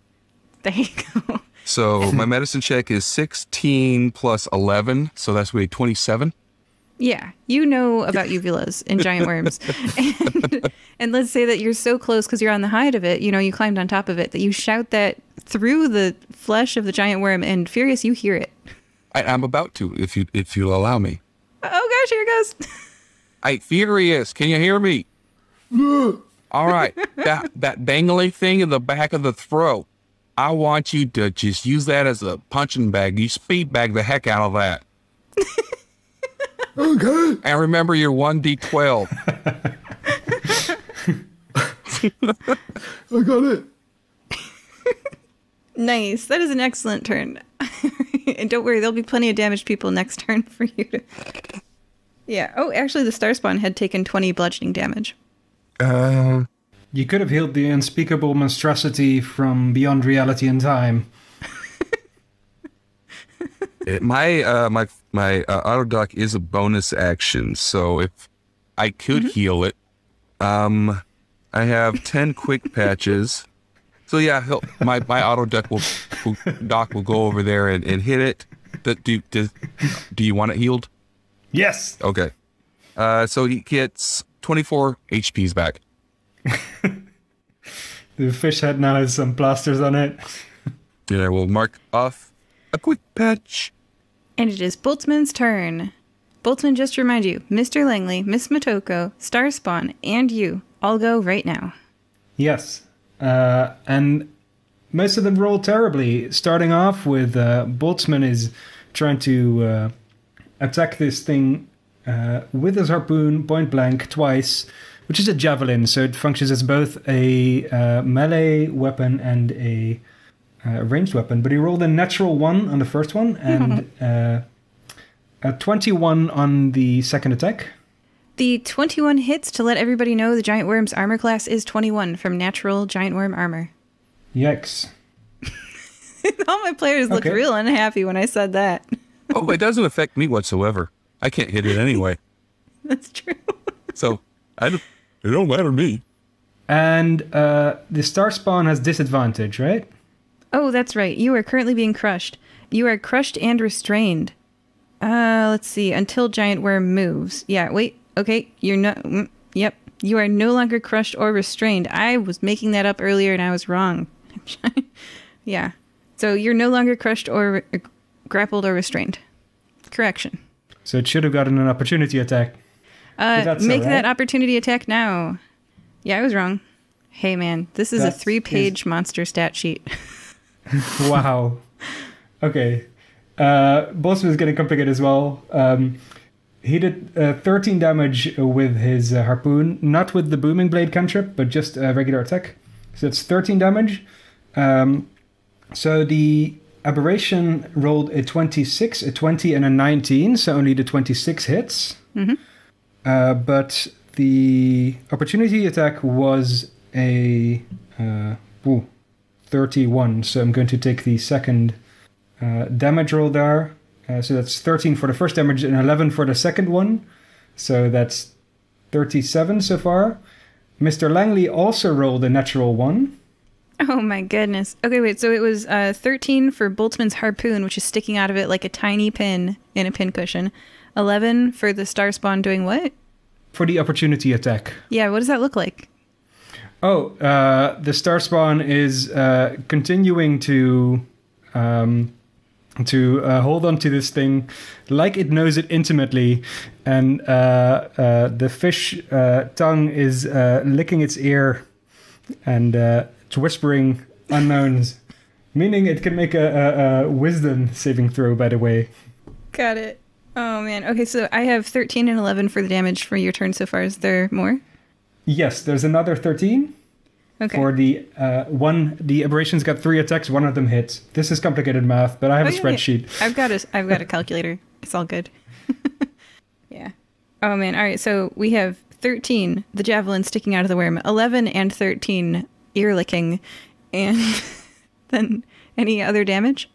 So it's 24 for the aberration and 13 for Boltzmann, so that's 37 in total. And then the wisdom saving throw will do another 12 damage if it doesn't make a 21.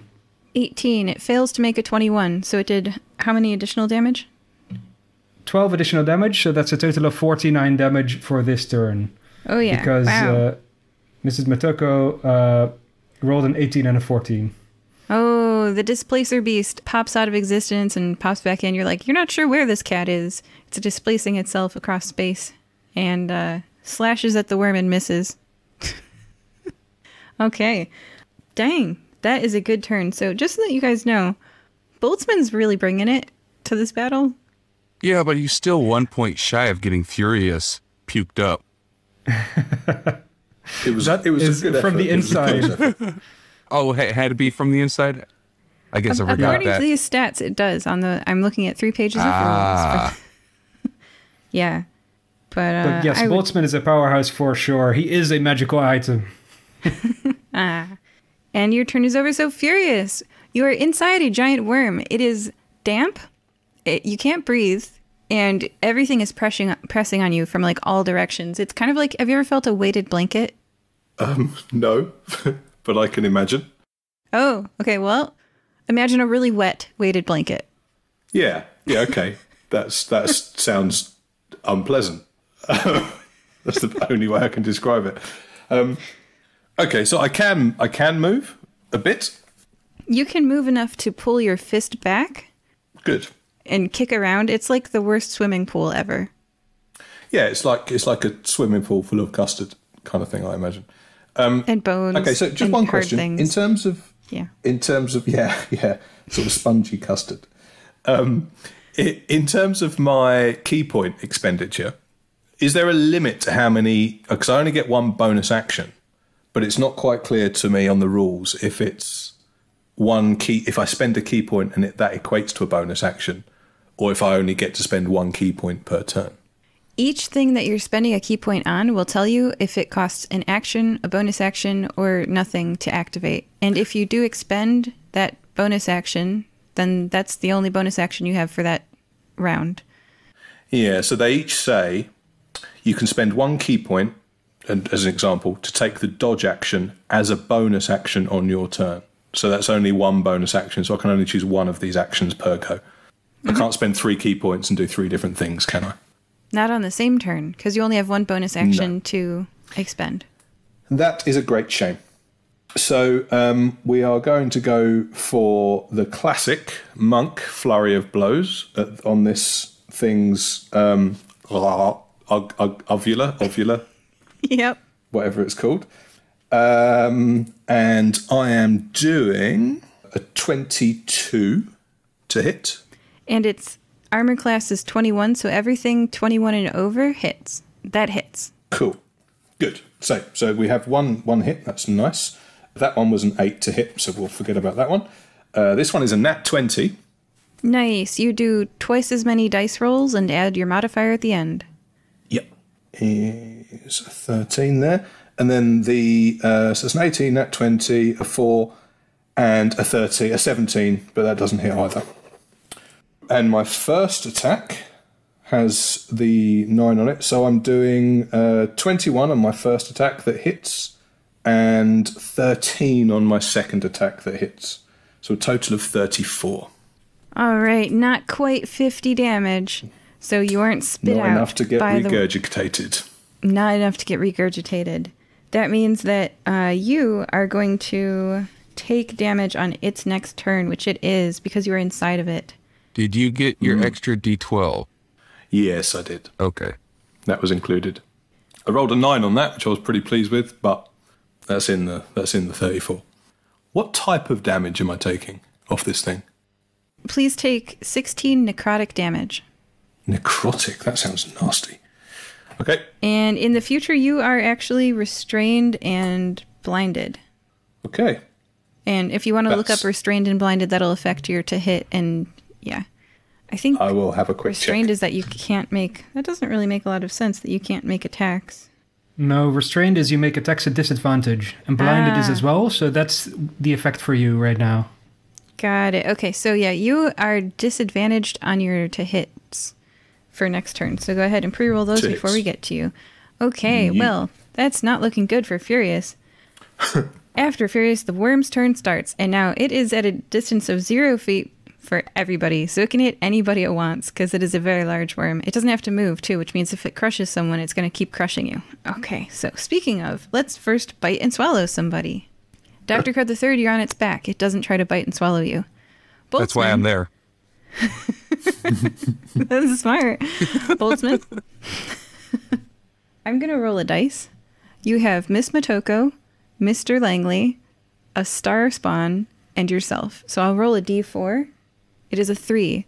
So the star spawn is bitten by a 32 to hit. That probably hits. It takes 22 piercing damage. Please make a dexterity saving throw, star spawn, or join Furious. All right. Let me Which look might at- actually help Furious because more people punching at the uvula, you know. Yeah, get in here with me, boys. I still can't do any damage to it. That is a 4 plus 0. You are swallowed. A swallowed creature is blinded and restrained, which means you take disadvantage on your to hits. And if you start your turn there, you will take necrotic damage from being inside the worm. All right, it seems like a bad idea to swallow that thing. That's true. Well, yeah, it was whispering in its ear, wasn't it? Oof, oof. If there was one person to get swallowed, I kind of don't blame the giant worm at all for this one. Can't whisper from inside my stomach, thinks the giant worm. Okay. By the way, the giant worm can have any number of creatures swallowed at one time. Okay, so after the bite attack are 2 crush attacks, which are both going to be against the team I'm rolling a d4. That one hits Boltzmann and a 1. So, Miss Motoko? So, Mr. Langley will deflect the attack against Boltzmann, imposing disadvantage. Okay, I'll roll with disadvantage against Boltzmann. Wow, that made a huge difference. A 16 and a 2 on the dice. So instead of a 32 to hit, this is a 18 to hit. Does that hit Boltzmann? That is a miss, because he's in Blade Song right now. Nice. Now, for Miss Motoko, it is a 27 to hit. Miss Motoko is a Displacer Beast, which means all attacks against her have disadvantage.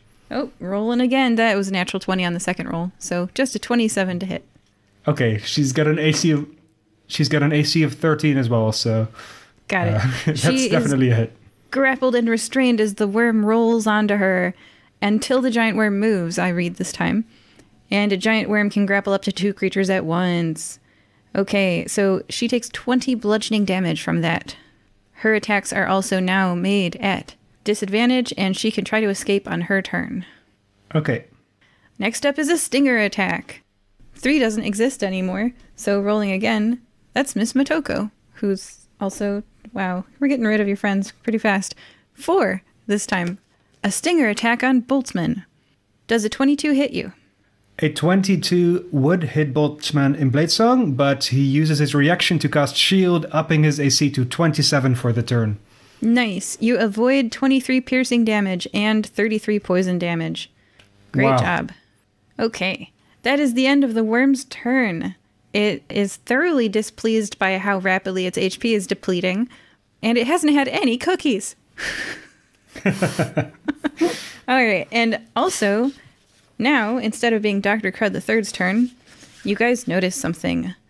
A mechanical person in a wheelchair rolls up to the battle from far, far away. You recognize Xavier Tinman, the one who fled from you earlier, and he gets a look of big surprise as he sees the giant worm. Boltzmann shouts, "Take the orphans to safety!" Well, I mean, Boltzmann and Furious Johnson are currently intra-worm. Oh yeah, you might not We probably notice. can't see or be aware of a lot. Well, Boltzmann's not inside the worm. The star spawn is. Ah, I missed that. Okay, cool. Yes, it's whispering to you now. He sent you a friend to lick your ear. Aren't you glad? Whispering insane nothings in my ear, trying to send me into insanity. No. All right. Dr. Crud III, it's your turn. Yeah. Anybody damaged? Anybody need healing? Massively so. But you're inside the worm. I don't know if I can communicate that. Yeah. You could heal Miss Motoko. She was hit for 20 damage. Okay. The Displacer Beast. Yep. My auto doc will go over to her and heal her for 20. Nice. And then, really don't have anything else to do. I'm pretty safe on the back.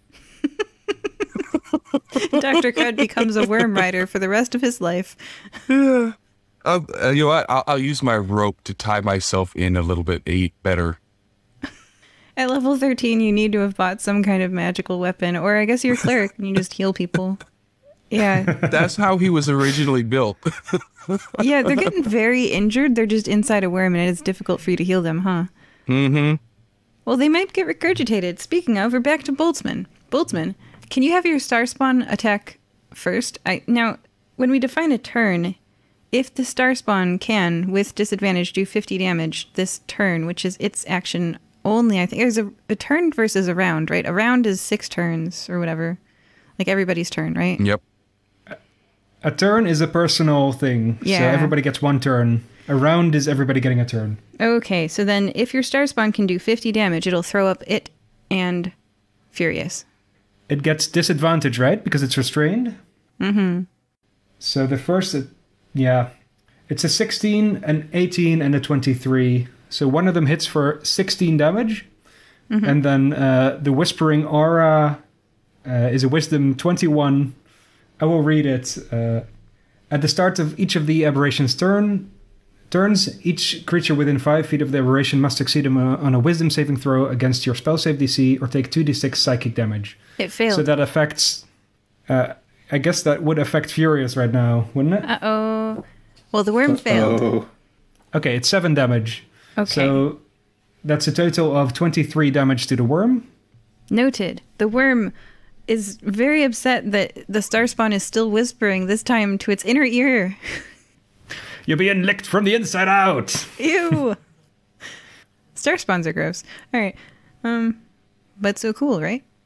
Thank you for having your Starspawn go first. You can continue with Miss Motoko making her check escape DC 19. Yes. All right. That is a 7 plus 4. So she does not manage to escape. Okay, she is grappled and restrained until the giant worm moves or she escapes. Okay. Then it is Boltzmann's turn, I guess. Boltzmann is pulling out his harpoon and trying to stab this worm. Just going and just dancing around it a little bit. He's maintaining the field while Furious is inside, and Dr. Crud is riding this worm. He's just making sure it doesn't get any closer to the house. And parrying it whenever it wants to move anywhere. And so he gets a 30 on his booming blade attack and a 29 on his second attack. Those both hit. For a total of 25 damage. Oh man, this worm is looking real upset. So upset.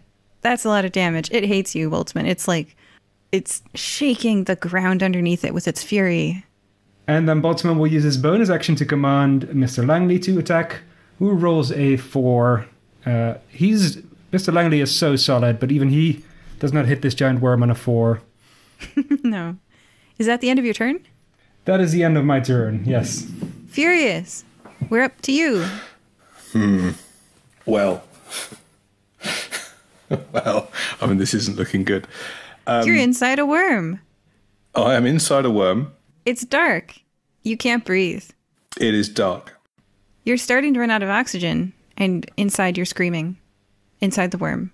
This is happening now. The only thing I'm wondering two things.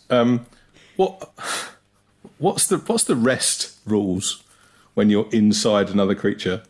The what rules? The rest, like long rest. Could I take a long rest right now and just chill?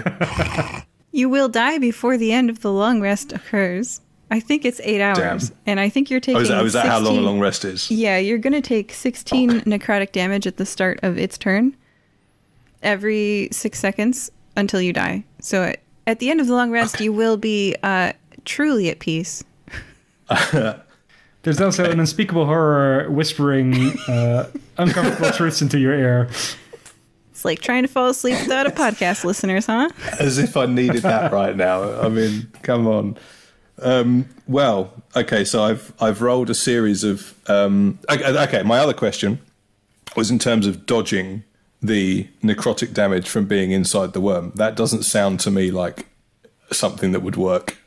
Can you read the exact wording of dodge? Oh. Give me a second. Can you dodge being digested? This is a good question. I wish I had dodged being digested. Dodge action. See under action domain spells divine domain. What? See under action. Action dodge 192. The trusty player handbook. It really does help to have a physical copy, everybody. I know D&D It Beyond really and all that, but like, yeah. So, when you take the dodge action, you focus entirely on avoiding attacks. Until the start of your next turn, any attack roll made against you has disadvantage if you can see the attacker. It's the only thing I can see. And you make dexterity saving throws with advantage. You lose this benefit. Yeah.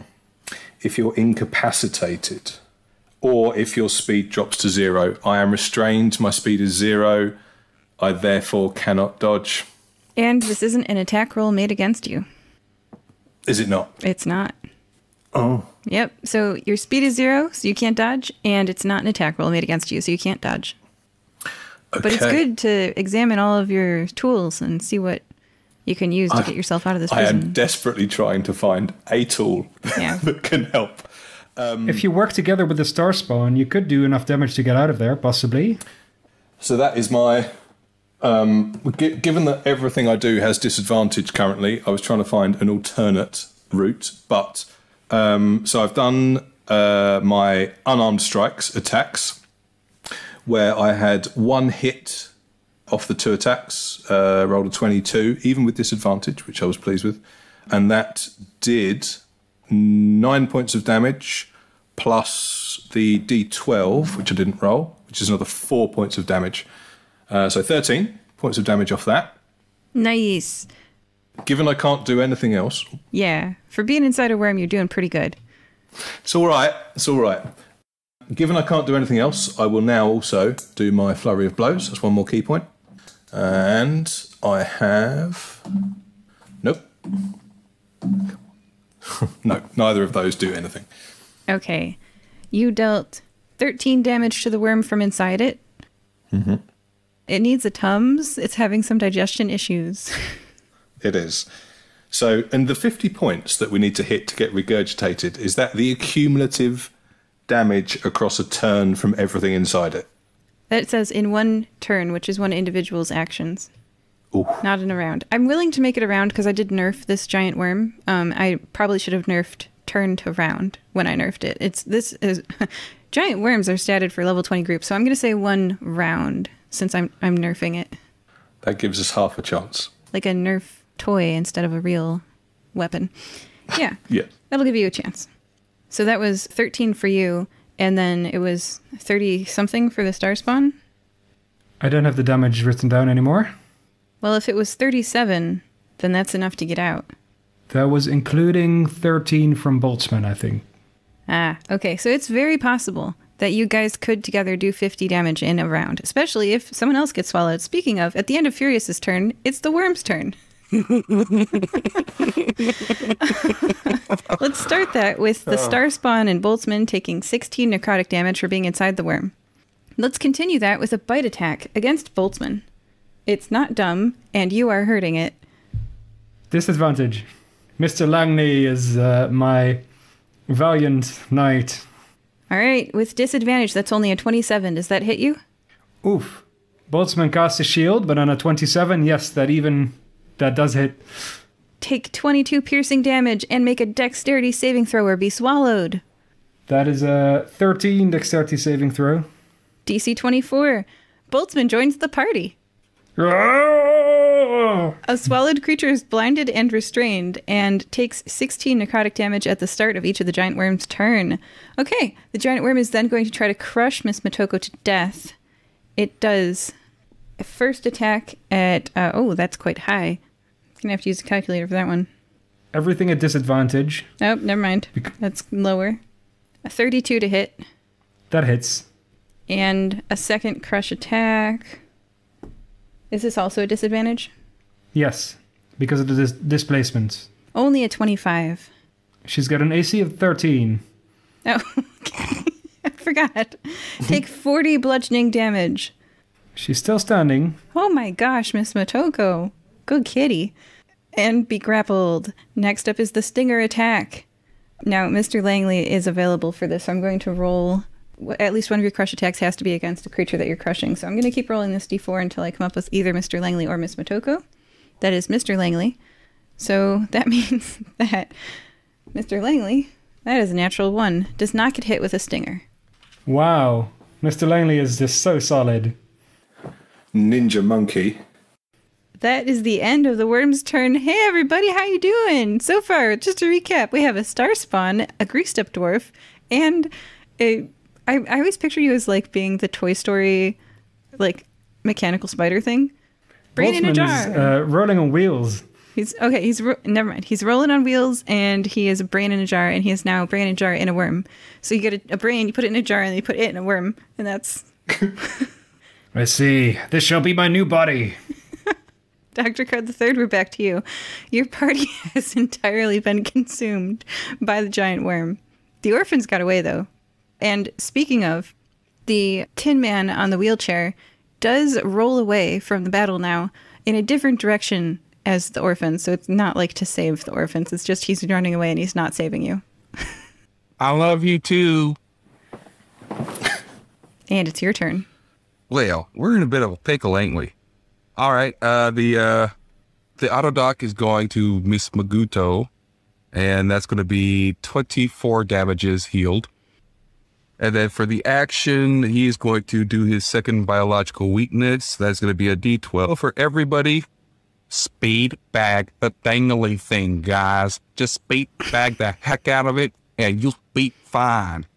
And then, yeah, he's going to kick the worm a couple times.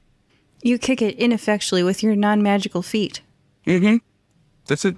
You're literally the only one here with no magical feet.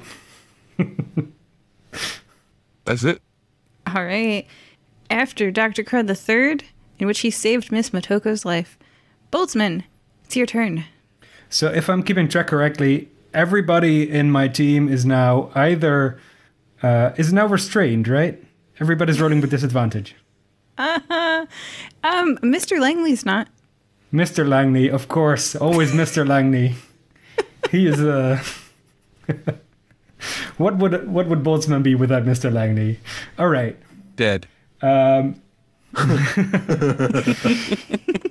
So Boltzmann just got swallowed into this giant worm. He goes like, "Whoa! Furious, you're still alive." Yeah, I'm here. I don't think I've ever been so squelchy, but I'm here. All right, you and me, back to back. Let's attack this thing from the inside. Oh, what's this? Oh, what horrible texture. Oh, can't believe I'm fighting back to back with a star spawn. It's licking my brain. I don't know how it got its star in there. Despite all the distractions, Boltzmann's going to attack with disadvantage. Everybody's going to attack with disadvantage. Boltzmann rolls a 13 and a 3 on his booming blade attack.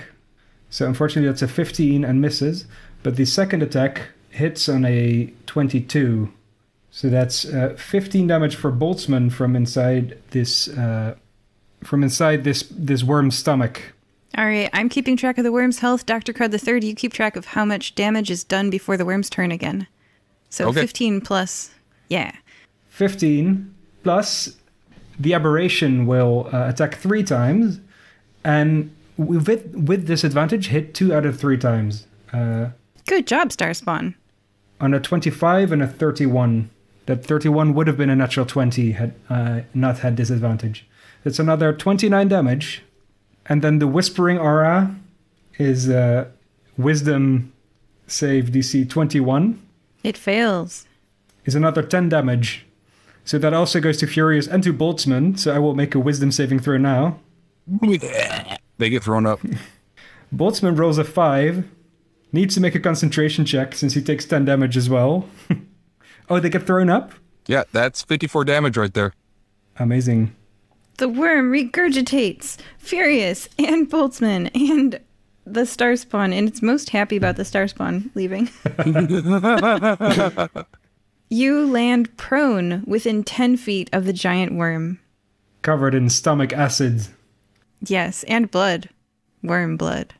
And Mr. Langley, like the hero he is, steps up and hits this worm with a force-empowered rend for another 8 damage.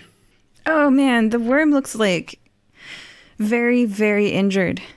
We will all use the rest of our movements to stand up, stand strong against this worm, and say, "You are no match for the fire-breathing kittens." Whoa. Furious, come on. And with that, it's Furious's turn. Furious, the worm looks very, very bad. Right. Flurry of blows time. It's the only thing that's we're gonna try and finish this thing off. So I did all my rolls, but now I guess I'm not restrained anymore. So where I've done all my rolls with disadvantage previously, I need to re-roll without disadvantage, don't I? Well, let me say, do you hit the worm? I hit him twice with disadvantage. Okay. The worm looks so bad. Let's just Ooh. It has 8 hit points left. Furious. Oh right, okay, no, we're good. Wow. We're good. I was doing 31 points with the 2 hits I got. Oh my goodness, yeah. So describe what happens. So brilliant. Okay, I've got an image in my head. So one of the reasons why Furious has continuously slathered himself in baby oil is because the need to be agile in slippery moments is a key capability for a dwarf monk. So the fact that he's lying in a pool of giant worm saliva, having just been vigorously regurgitated, just means nothing to him at all. He is. If anything, he's in his element right now. So with that, he does a kind of a nice little sort of breakdancey little flip turn, spins on his back, lands on his feet, springs forward, face first into the nearest thing that he can perceive as the equivalent to a forehead of this worm, and just nuts him solidly. Full force dwarf into his head, doing 31 points of damage. Oh my goodness. Backflips back off the giant worm's forehead and lands on his feet. Doesn't land on his feet. He lands in that kind of superhero landy pose where one knee and one hand on the floor, one arm up in the air, and feels like he has vindicated his previous issues from getting swallowed. The giant worm screams, raising its tube body to the heavens. Dr. Crud holding on for dear life as it does death spasms and then lays still. Da da da da da da da da. You beat the giant worm. You couldn't have done that earlier. We're trying. It was hard from inside. Now that's an encounter. Come at us, tax collectors. Dr. Crud is going to walk into the worm's mouth and harvest organs. Can you carry them? That is an ability, organ harvest. I get 4 organs. 4 worm organs. You get 4 worm organs. I don't really know much about worm anatomy. Can you describe to me what organs you take, Dr. Crud III? Well, absolutely I can. Well, first, when I walk in there, I grab that uvula, because that is definitely coming. And then I walk in a little bit more, and then there's the splattoglyphs right there on the right, so I grab that. I go down a little bit further and, heart, grab the heart. And then I go down a little bit more and I just grab the whole anus. Great. You have collected those. Yeah, you have. Yay, battle complete. You can now free act again. Furious, do you need some little medical intervention? Yes, please. Yes, please. Furious wasn't feeling great. And at the sight of Dr. Crud III crawling out of the worm's mouth with a worm anus over one shoulder, it's a little bit more than Furious Johnson can take, and he's now actually having physical convulsions on the floor. All right, lay down, and I'm going to do a little bit of surgery on you, and you're going to be just fine. Thank you, he says between breaths of gasping hilarity. So that was going to be 21 hit points from that. And you know what? I got plenty of quick patches. So I'm going to apply one of those as well for another 20 hit points. Total of 41 on top of my 53 equals 94. Thank you. I'm nearly back to full. You're welcome. That was amazing. Everybody says I'm a bad doctor, but that is absolute bull hockey. As long as you're not inside a worm, I can totally patch you up. I think they normally consider you a bad doctor because you normally do your doctoring after you've caused the damage. And that's probably slightly against the Hippocratic Oath. I don't know. You got to make your own work sometimes. You also harvest organs from any patient regardless of what they come in for. Well, I'll tell you what. If they would have swallowed you and you guys would have died, I would have harvested your organs too. This is why I don't have any organs. Except the one. Just the one. You got the brain. All right, well, I guess... Boltzmann... Oh, yeah? Boltzmann will cast Prestidigitation, turn on his little screen wipers, and clean his own body. He will pull out a fire hose from his back and spray off Furious Johnson and the Starspawn, I guess, who is still there. Lost an hour. It says, just don't stand next to it and you'll be fine, okay? Now, you just go hide over in the bushes, all right? So nobody sees you. This unpleasantness. This is how the spiders started. Be free in the woods. Furious Johnson uses his monk reactions to dodge your hose spray. He's realised that the giant worm saliva is actually more lubricant than his own baby oil, and actually would prefer to remain coated in it. Thank you. Can you give you a +5 to your dexterity saving throws for the next 24 hours? Oh, there you go. Amazing. Thank you, DM. Well, shall we go collect all our monies? Yes, but first, Boltzmann will head toward the orphans. Oh, they went that way. Oh yeah, no, they're right there. They're like hiding behind a bush. Yeah. Orphans, are you alright? The moment you kill the worm, they peek their little orphan heads out, and Susie exclaims, "You saved us!" Susie, the half-elf, exclaims, looking exuberant. Do an insight check. Hey, you kids want some worm food? An 11 on insight. Do a persuasion check, Dr. Crud III. Oh, persuasion check for a joke. Okay. That's going to be a 16. Yes, they do. Well, come grab some. There's plenty of worm here for everyone. Oat, the furbulg, walks towards the worm and starts poking at it. Use a stick. It feels better. Oh, she does. Just make sure you keep hold of that anus, Dr. Crud. We're going to need some evidential proof when we go back to old Blomkamp Road that we have taken out the monster. Yeah, it's right here. Good. I just didn't want the kids to eat it, right? Oh, no. The parts I harvested stay with me. They can have the rest of it. Okay, good.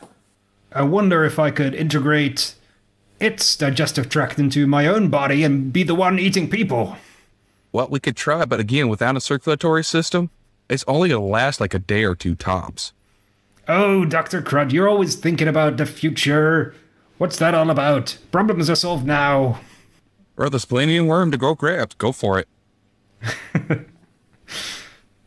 I mean, does the worm not have a circulatory system? From high school biology, it has a heart, so yes, probably. But just a tiny one. I mean, a tiny heart for a giant worm is going to be a pretty big heart for most other people, I imagine. I don't think worms have hearts. As Boltzmann cuts the worm open to discover what is inside there, what did Dr. Crud III collect? And he digs around. That 11 insight check, DC 10 for most of these, the things I want you to pass. So, although Oat, the orphaned furbulg, looks serene and at peace with her quietness, poking the giant worm with a stick, something looks wrong with the fire genasi. Her face is bright red, and tears are welling in her eyes. Ember, what's wrong? Ember wails and sobs. "It's my fault! It's my fault! We almost died!" She sobs, wailing. I assure you, Ember, we did not almost die. And even if we would have, I can resurrect the dead. She takes comfort from that and stops sobbing as hard. Oh, but her parents aren't back. So then she starts crying really hard. And she goes, She begins sobbing so hard that she can't breathe or form words. Wah! Come on now, Ember. Would you like me to detect your thoughts? Yeah, that might... I'll talk to you, but just you. And only you detecting her thoughts. That's what this next communication is going to be. So Dr. Crud III and Furious, you can't hear this. What? Okay. She thinks to you, Boltzmann, "It's my fault." Boltzmann will, for this occasion, cast Rory's Telepathic Bond as a 5th level spell, so that he can respond to her telepathically and ask, "Why do you think it's your fault, Ember? Giant worms pop up and eat people all the time, I presume. I did not know they existed until a few minutes ago, but I live by experiments, and apparently they are there. So I presume they must have been here for thousands of years." I don't know. She's 7.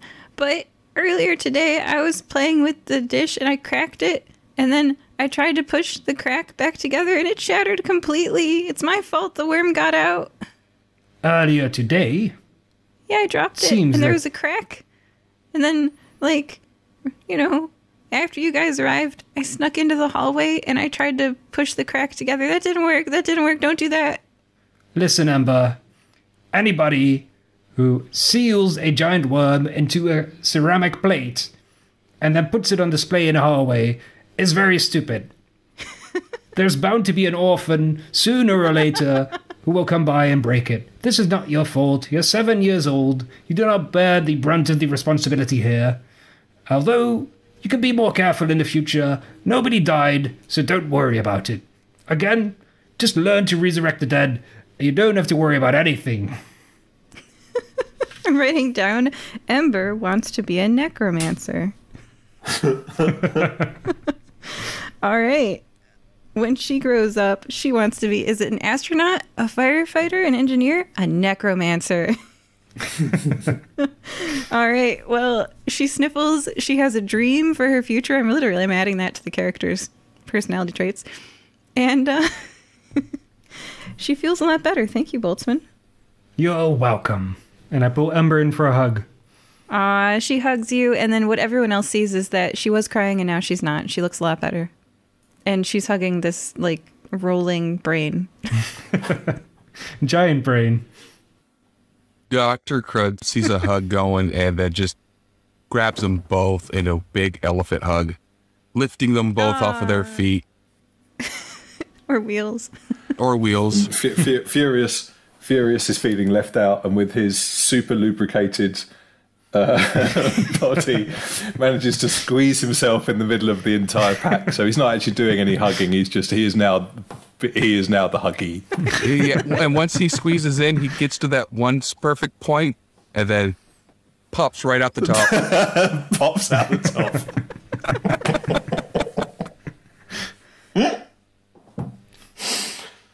top. Excellent. Well, now that we all feel the love, shall we go get paid? That's, I believe, $200K that we're owed. Indeed.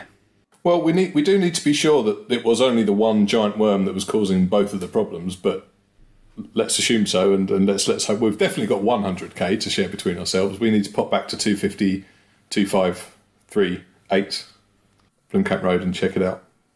I've got that aberration for an hour, so if we want to kill another giant worm, let's do it soon.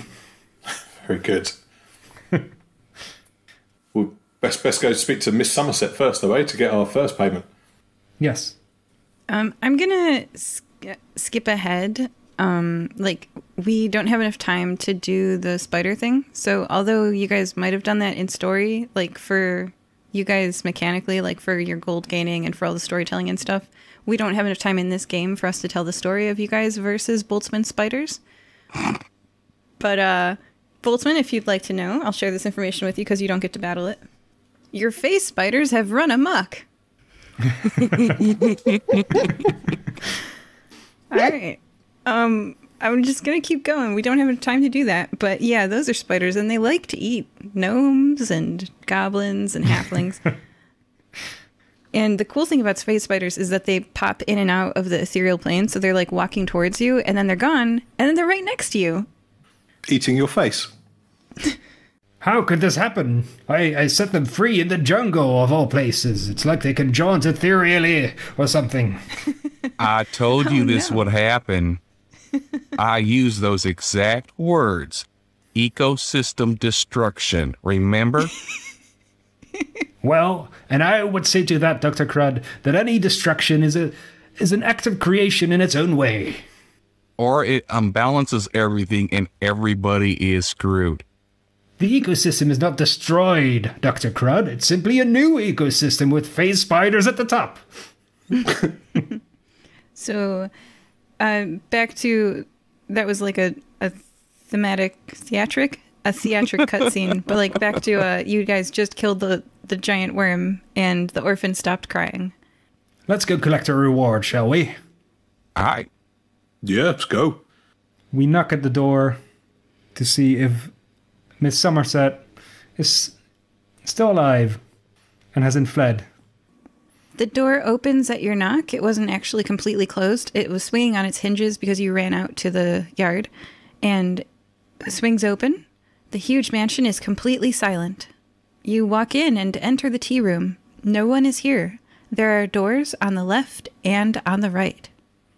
They said did we hear them? Do we know that they went into the safe room? You told us they went into the safe room, but as characters, I guess, as players, we know that. As characters, though, we're probably not aware, are we? I think you heard that. Yeah, they said, let's get them to the safe room. And then I thought they were going to come out and help us, but I guess they're all cowards and decided to all go to the safe room and say, you know what? We're going to be safe. Screw those guys. We're going home. So rather than try and work out where they are, Furious just shouts, "Hey, cowards! You can come out now. It's safe. We dealt with the giant worm. No thanks to you, but it's gone." Oh, so you are making noise and you're saying that it's safe. Okay, well then, yes, that inspires this. Roll, roll, roll. The unmistakable sound of wheels on the floor. Peering through the open door jamb, you see Xavier Tin Man. He's rolling up to a bookshelf. He pulls on a book, but instead of coming off of the shelf, it pivots and the adjacent wall pops open with a clip. Xavier tugs on the wall and calls inside before you can enter the room, beating you to the punch. "It's all clear, Miss Sunset. I punched the worm to death with these 2 fists. Ha ha!" Liar. Sunset, the wealthy... well, hold on. You'll get a chance to react, I promise. Sunset, the wealthy fire genasi, emerges from the safe room, sighs in relief, and congratulates Xavier. "Well done. That's a relief. I guess we didn't need fire-breathing kittens after all." And then I have here, give the players a chance to respond. Because you guys, yeah, definitely could hear that. Dr. Crud pulls out the worm anus and shoves it in everybody's faces. No, you did not. We did. You liar. And then Boltzmann will cast suggestion on Xavier Tin Man and say, "Now, Xavier, why not tell Miss Somerset the truth? It's going to come out in the end." And he can make a wisdom saving throw. And as he says the end, Dr. Crud shakes the anus. 12. That's a fail. So he has to do the thing? Yes. He tells Shall the I truth. read suggestion for you? I mean, yes works. So he says, "They beat it to death with their 2 fists. I lied." You're lying again. It wasn't 2 fists. It was a forehead, but Oh, yeah. at least that's against the point. Yep, that resolves that. So he tried to take credit for you killing the worm, and you did not let him. All right. Now, the guards rush in. They weren't in the safe room. You guys are really fast. Footsteps on the floorboards. A large group is rushing in. The white-haired woman, the half-orc man with the beautiful long straight black hair, the male Goliath, the black dragonborn, the porky person, and the Leonid man with the big mane all rush in. The white-haired woman is holding 2 semicircle halves of a disc, looking indignant. She takes in the situation in front of her, realizes that Xavier was not with them, and says, "You! Xavier!" Crystal exclaims, seeing, obviously, no offense, you guys have been inside a worm. It looks like you've been inside a worm, shall we say. So she can tell. That's fair. Yeah. Okay. "You!" Crystal exclaims, deducing quickly. "You're in here? Ah, you must have done this, everyone! Xavier broke the seal!" Ayaz, the half-orc with the long black hair, shouts, "He must have released the worm so he could distract us and steal from Miss Somerset." Furious says, "Look, you really are a bunch of drama queens, aren't you? A, you're terrible guards, right? You've achieved absolutely nothing in all this. B, you're all lying to each other. C, you're all jumping to conclusions. This is absolutely ridiculous. I'll tell you what happened. It wasn't him. It was an accident. It was one of the orphans. But you know what? We can't blame the orphans. The person I blame in all this is you, Aoz, you black-haired freak. Who does that? Who seals a worm in a ceramic plate and then leaves the plate on the mantelpiece waiting for death? This is terrible. Miss what's your name? Miss Somerset? I think you should sack all these guards, and I think you should employ the fire-breathing kittens in the future to be doing these guys' jobs for you, because these guys are not capable. Wow. Furious is furious. Furious is furious. Furious is seething. He's dripping in giant worm saliva. He's feeling like he's not going to get paid for the work he's done, and all he's seeing is he's just surrounded by morons that are incapable of doing a decent job, apart from obviously his two very fine fire-breathing kitten colleagues, a ninja monkey and this displacement cat thing that he still isn't really sure what it is, but he's not asking questions yet. Okay. First, do the... no, I'll react one at... There's so many things to react to. I gotta react one at a time. Okay, so first, Sunset kneels down in front of the orphans and asks them gently, "Is this true?" Ember raises tear-filled eyes and cries, "Yes, I'm sorry," and throws her arms around Sunset. They hug. There. It's okay. I know you didn't mean it. It's okay. After a while, she stands up and shakes your hands, fire-breathing kittens, and does look at Ayaz like, Please do a persuasion check. Let's see if she fires Ayaz, because, yeah, you did suggest that. Nat 1. She will not hire the fire-breathing kittens because of the natural one. And how that goes down is that she looks at the saliva-covered... Very, now I think about it, I wouldn't listen to me either, so... He's furious, he's screaming. She's like, well, I'm not interested in hiring you guys long term, although I do want to thank you for fighting off this worm. Dr. Crud III and Boltzmann, do you have any other suggestions for what she could do? You could pay us. You could learn wizardry. She shakes your hands, fire-breathing kittens, and hands you a paper promissory note you can exchange for 100,000 gold at a bank, because that amount of gold weighs a literal ton. So, and then she decides to study wizardry and protect herself. So Boltzmann today has inspired one orphan to pursue necromancy, and one Somerset wants to be a wizard. So you want to be a wizard, Somerset. All right. You guys have earned 100,000 gold. Da da da da da da da da. And immediately falls out of Furious's pocket. How are you dividing your gold? Well, 3 ways, eh?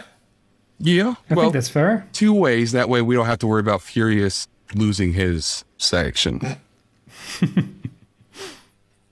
As long as one of you just follows me and picks it all up on the way back, we're fine. You all get 1/3 of 100,000 gold then, I guess, eventually one day. All right, so do you have anything else you'd like to do before you hear the epilogues? We'll go to the second house. Yeah, I wanted to go back to Blomkamp Road and see what was going down there. Okay, you kill the spiders. Oh, was that... Okay, so it wasn't the same monster that was causing the problems. It was not. The spiders. Let me pull up that page. There's some spiders going on here. Okay, you kill the spiders, and during the combat, the Titus and Burn join you and say, "Killing spiders is fun, just like killing gnomes." Ha ha ha ha, Burn, says Burn. I really don't like you. But Burn, you're awesome. Can we feed... Who said that, Titus or Burn?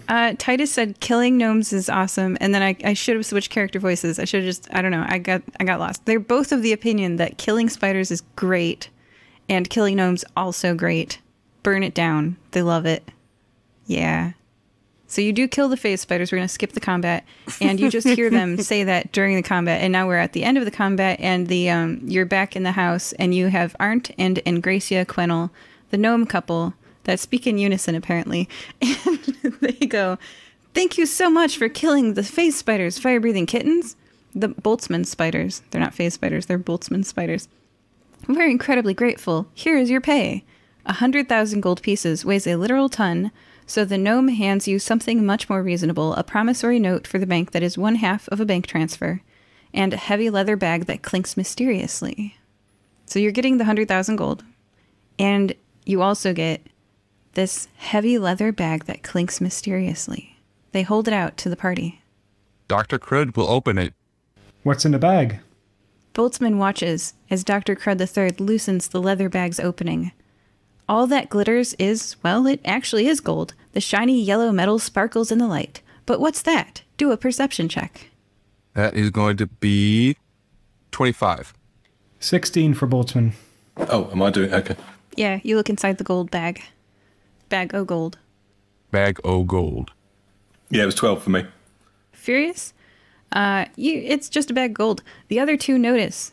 That one seems a bit different. The stamped relief has a different symbol than the other coins. 4 stars. Boltzmann and Dr. Crud III, do your choice of knowledge-gaining skill check. And Furious, you notice that they're inspecting a coin a lot. Are you guys going to share with Furious? Well, Furious and I have a secret. I was thinking of keeping this from Furious. It's just a Boltzmann and Dr. Crud secret. Okay. There's some hand gestures going on.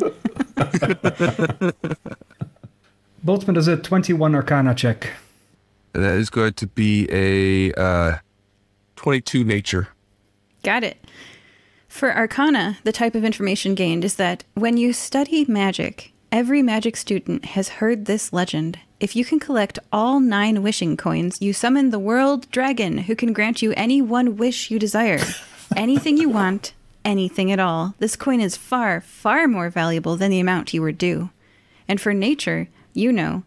Nature tells you about the natural world. You know about the world dragon. It's a dragon capable of granting any wish that the person wants. You summon it by bringing these coins together.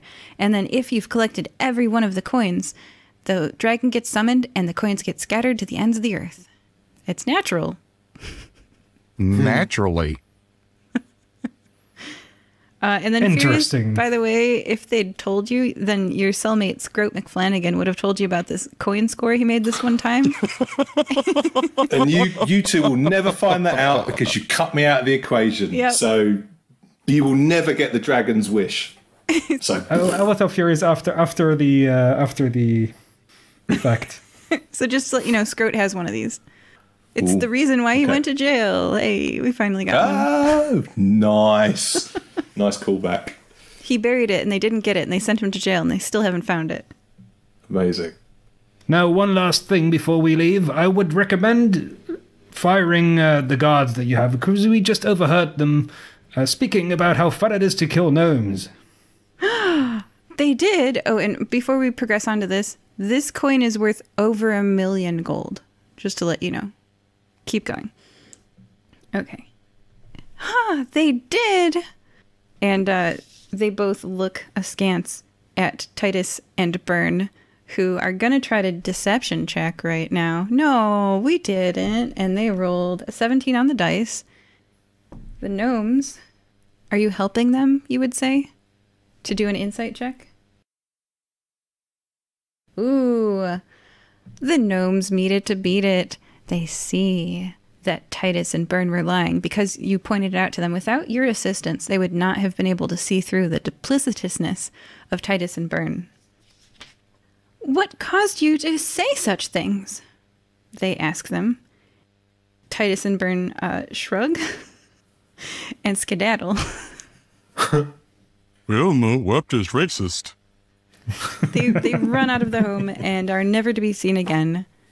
Now, this does leave the Arndt and Ingertia Quennel, the gnome couple, without guards.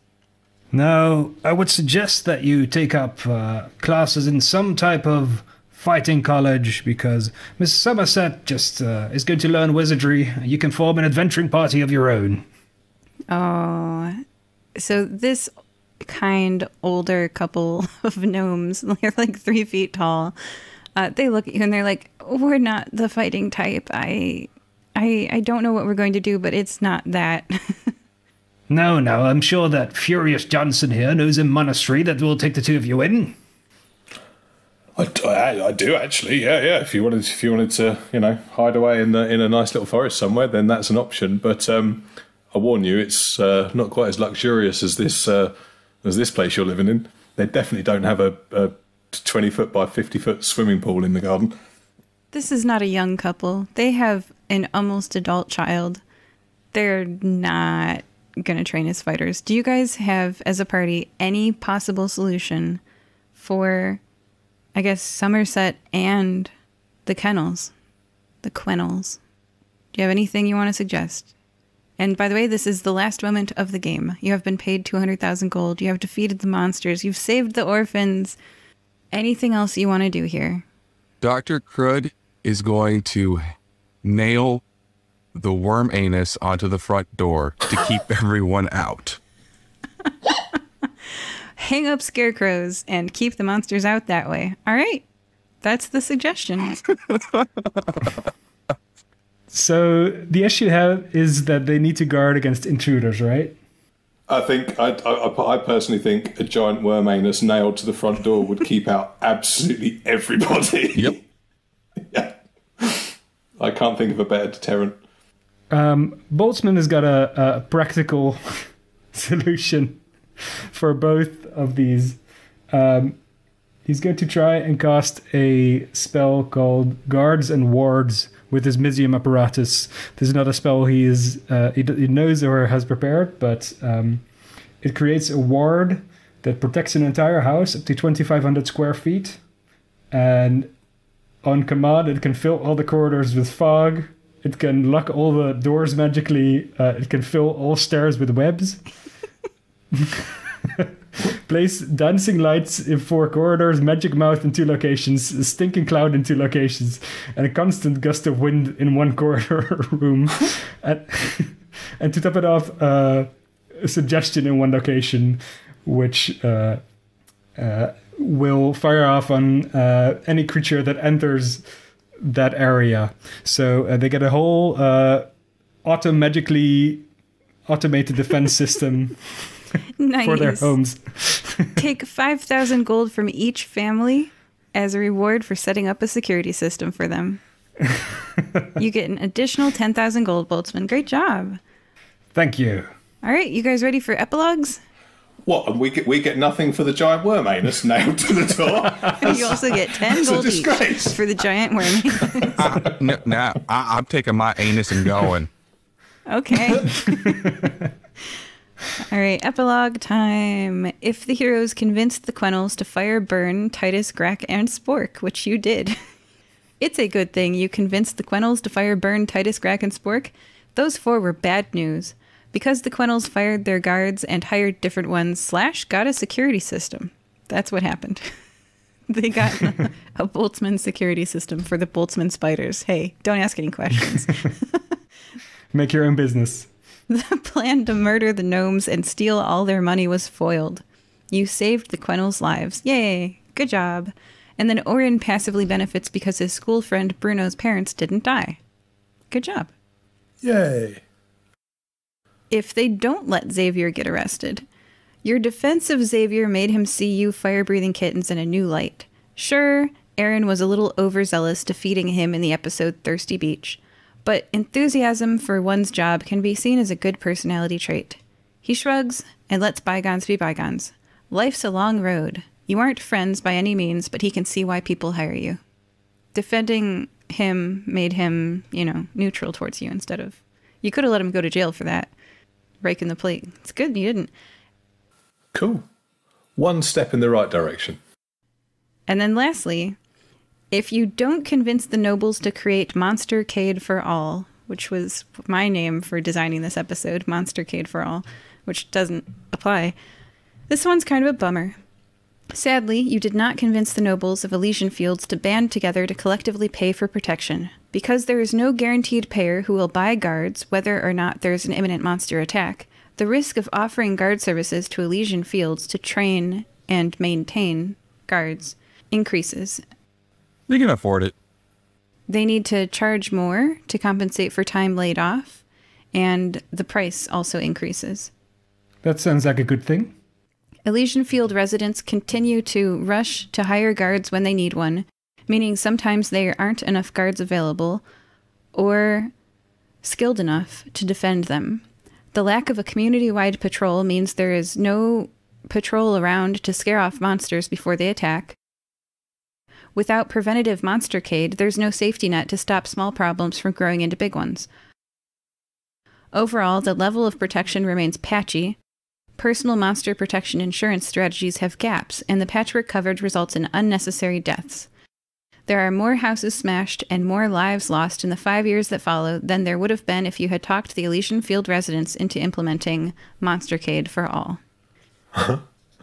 But maybe you can make some money off it. Yeah. Job security. Or however, the Firebreathing Kittens Guild thrived through emergency guard recruitment. Hey, I told them to learn wizardry. If that's not working for them, then that's not my fault. Sometimes you gotta make your own work. We already discussed this. Sometimes you gotta make your own work. Joining us today were Furious, Hey, thank you, everybody. Boltzmann, I got eaten by a giant worm and came out mostly alive. just like you were before, and Dr. Crud III. Well, it's time to install this worm anus into Boltzmann. And remember, sometimes you gotta make your own work. Oh, and Boltzmann, you will be being moved out in 2 weeks. Everybody look forward. We might do a little mini episode about that. Bye. Bye, everybody. What's up, sassy gamers? It's Mike here from Sass Gaming to tell you about our podcast, Got Our Attention. Got Our Attention podcast covers all the most interesting news in gaming, technology, and sometimes bizarre news for the week. We cover our main stories, talk about what we've been playing, and finish by covering our other top stories, each in their own minute. So give us a listen on Anchor at anchor.fm/sassgaming, or check us out at www.sassgaming.com for more information. Are you looking for a new movie review podcast? Check out Clubhouse Movies Podcast. I was died on this couch. It's my house. We do long-form, hilarious discussions in our review episodes. All I can say was that my favorite part of this movie was the 5-minute nap I took watching it. And movie news in Shop Talk. They are filming the new Indiana Jones movie. Harrison Ford has jacked up his shoulder. M. Night Shyamalan, back at it again. What's this movie called? Old. Find Clubhouse Movies Podcast wherever you get podcasts and on YouTube.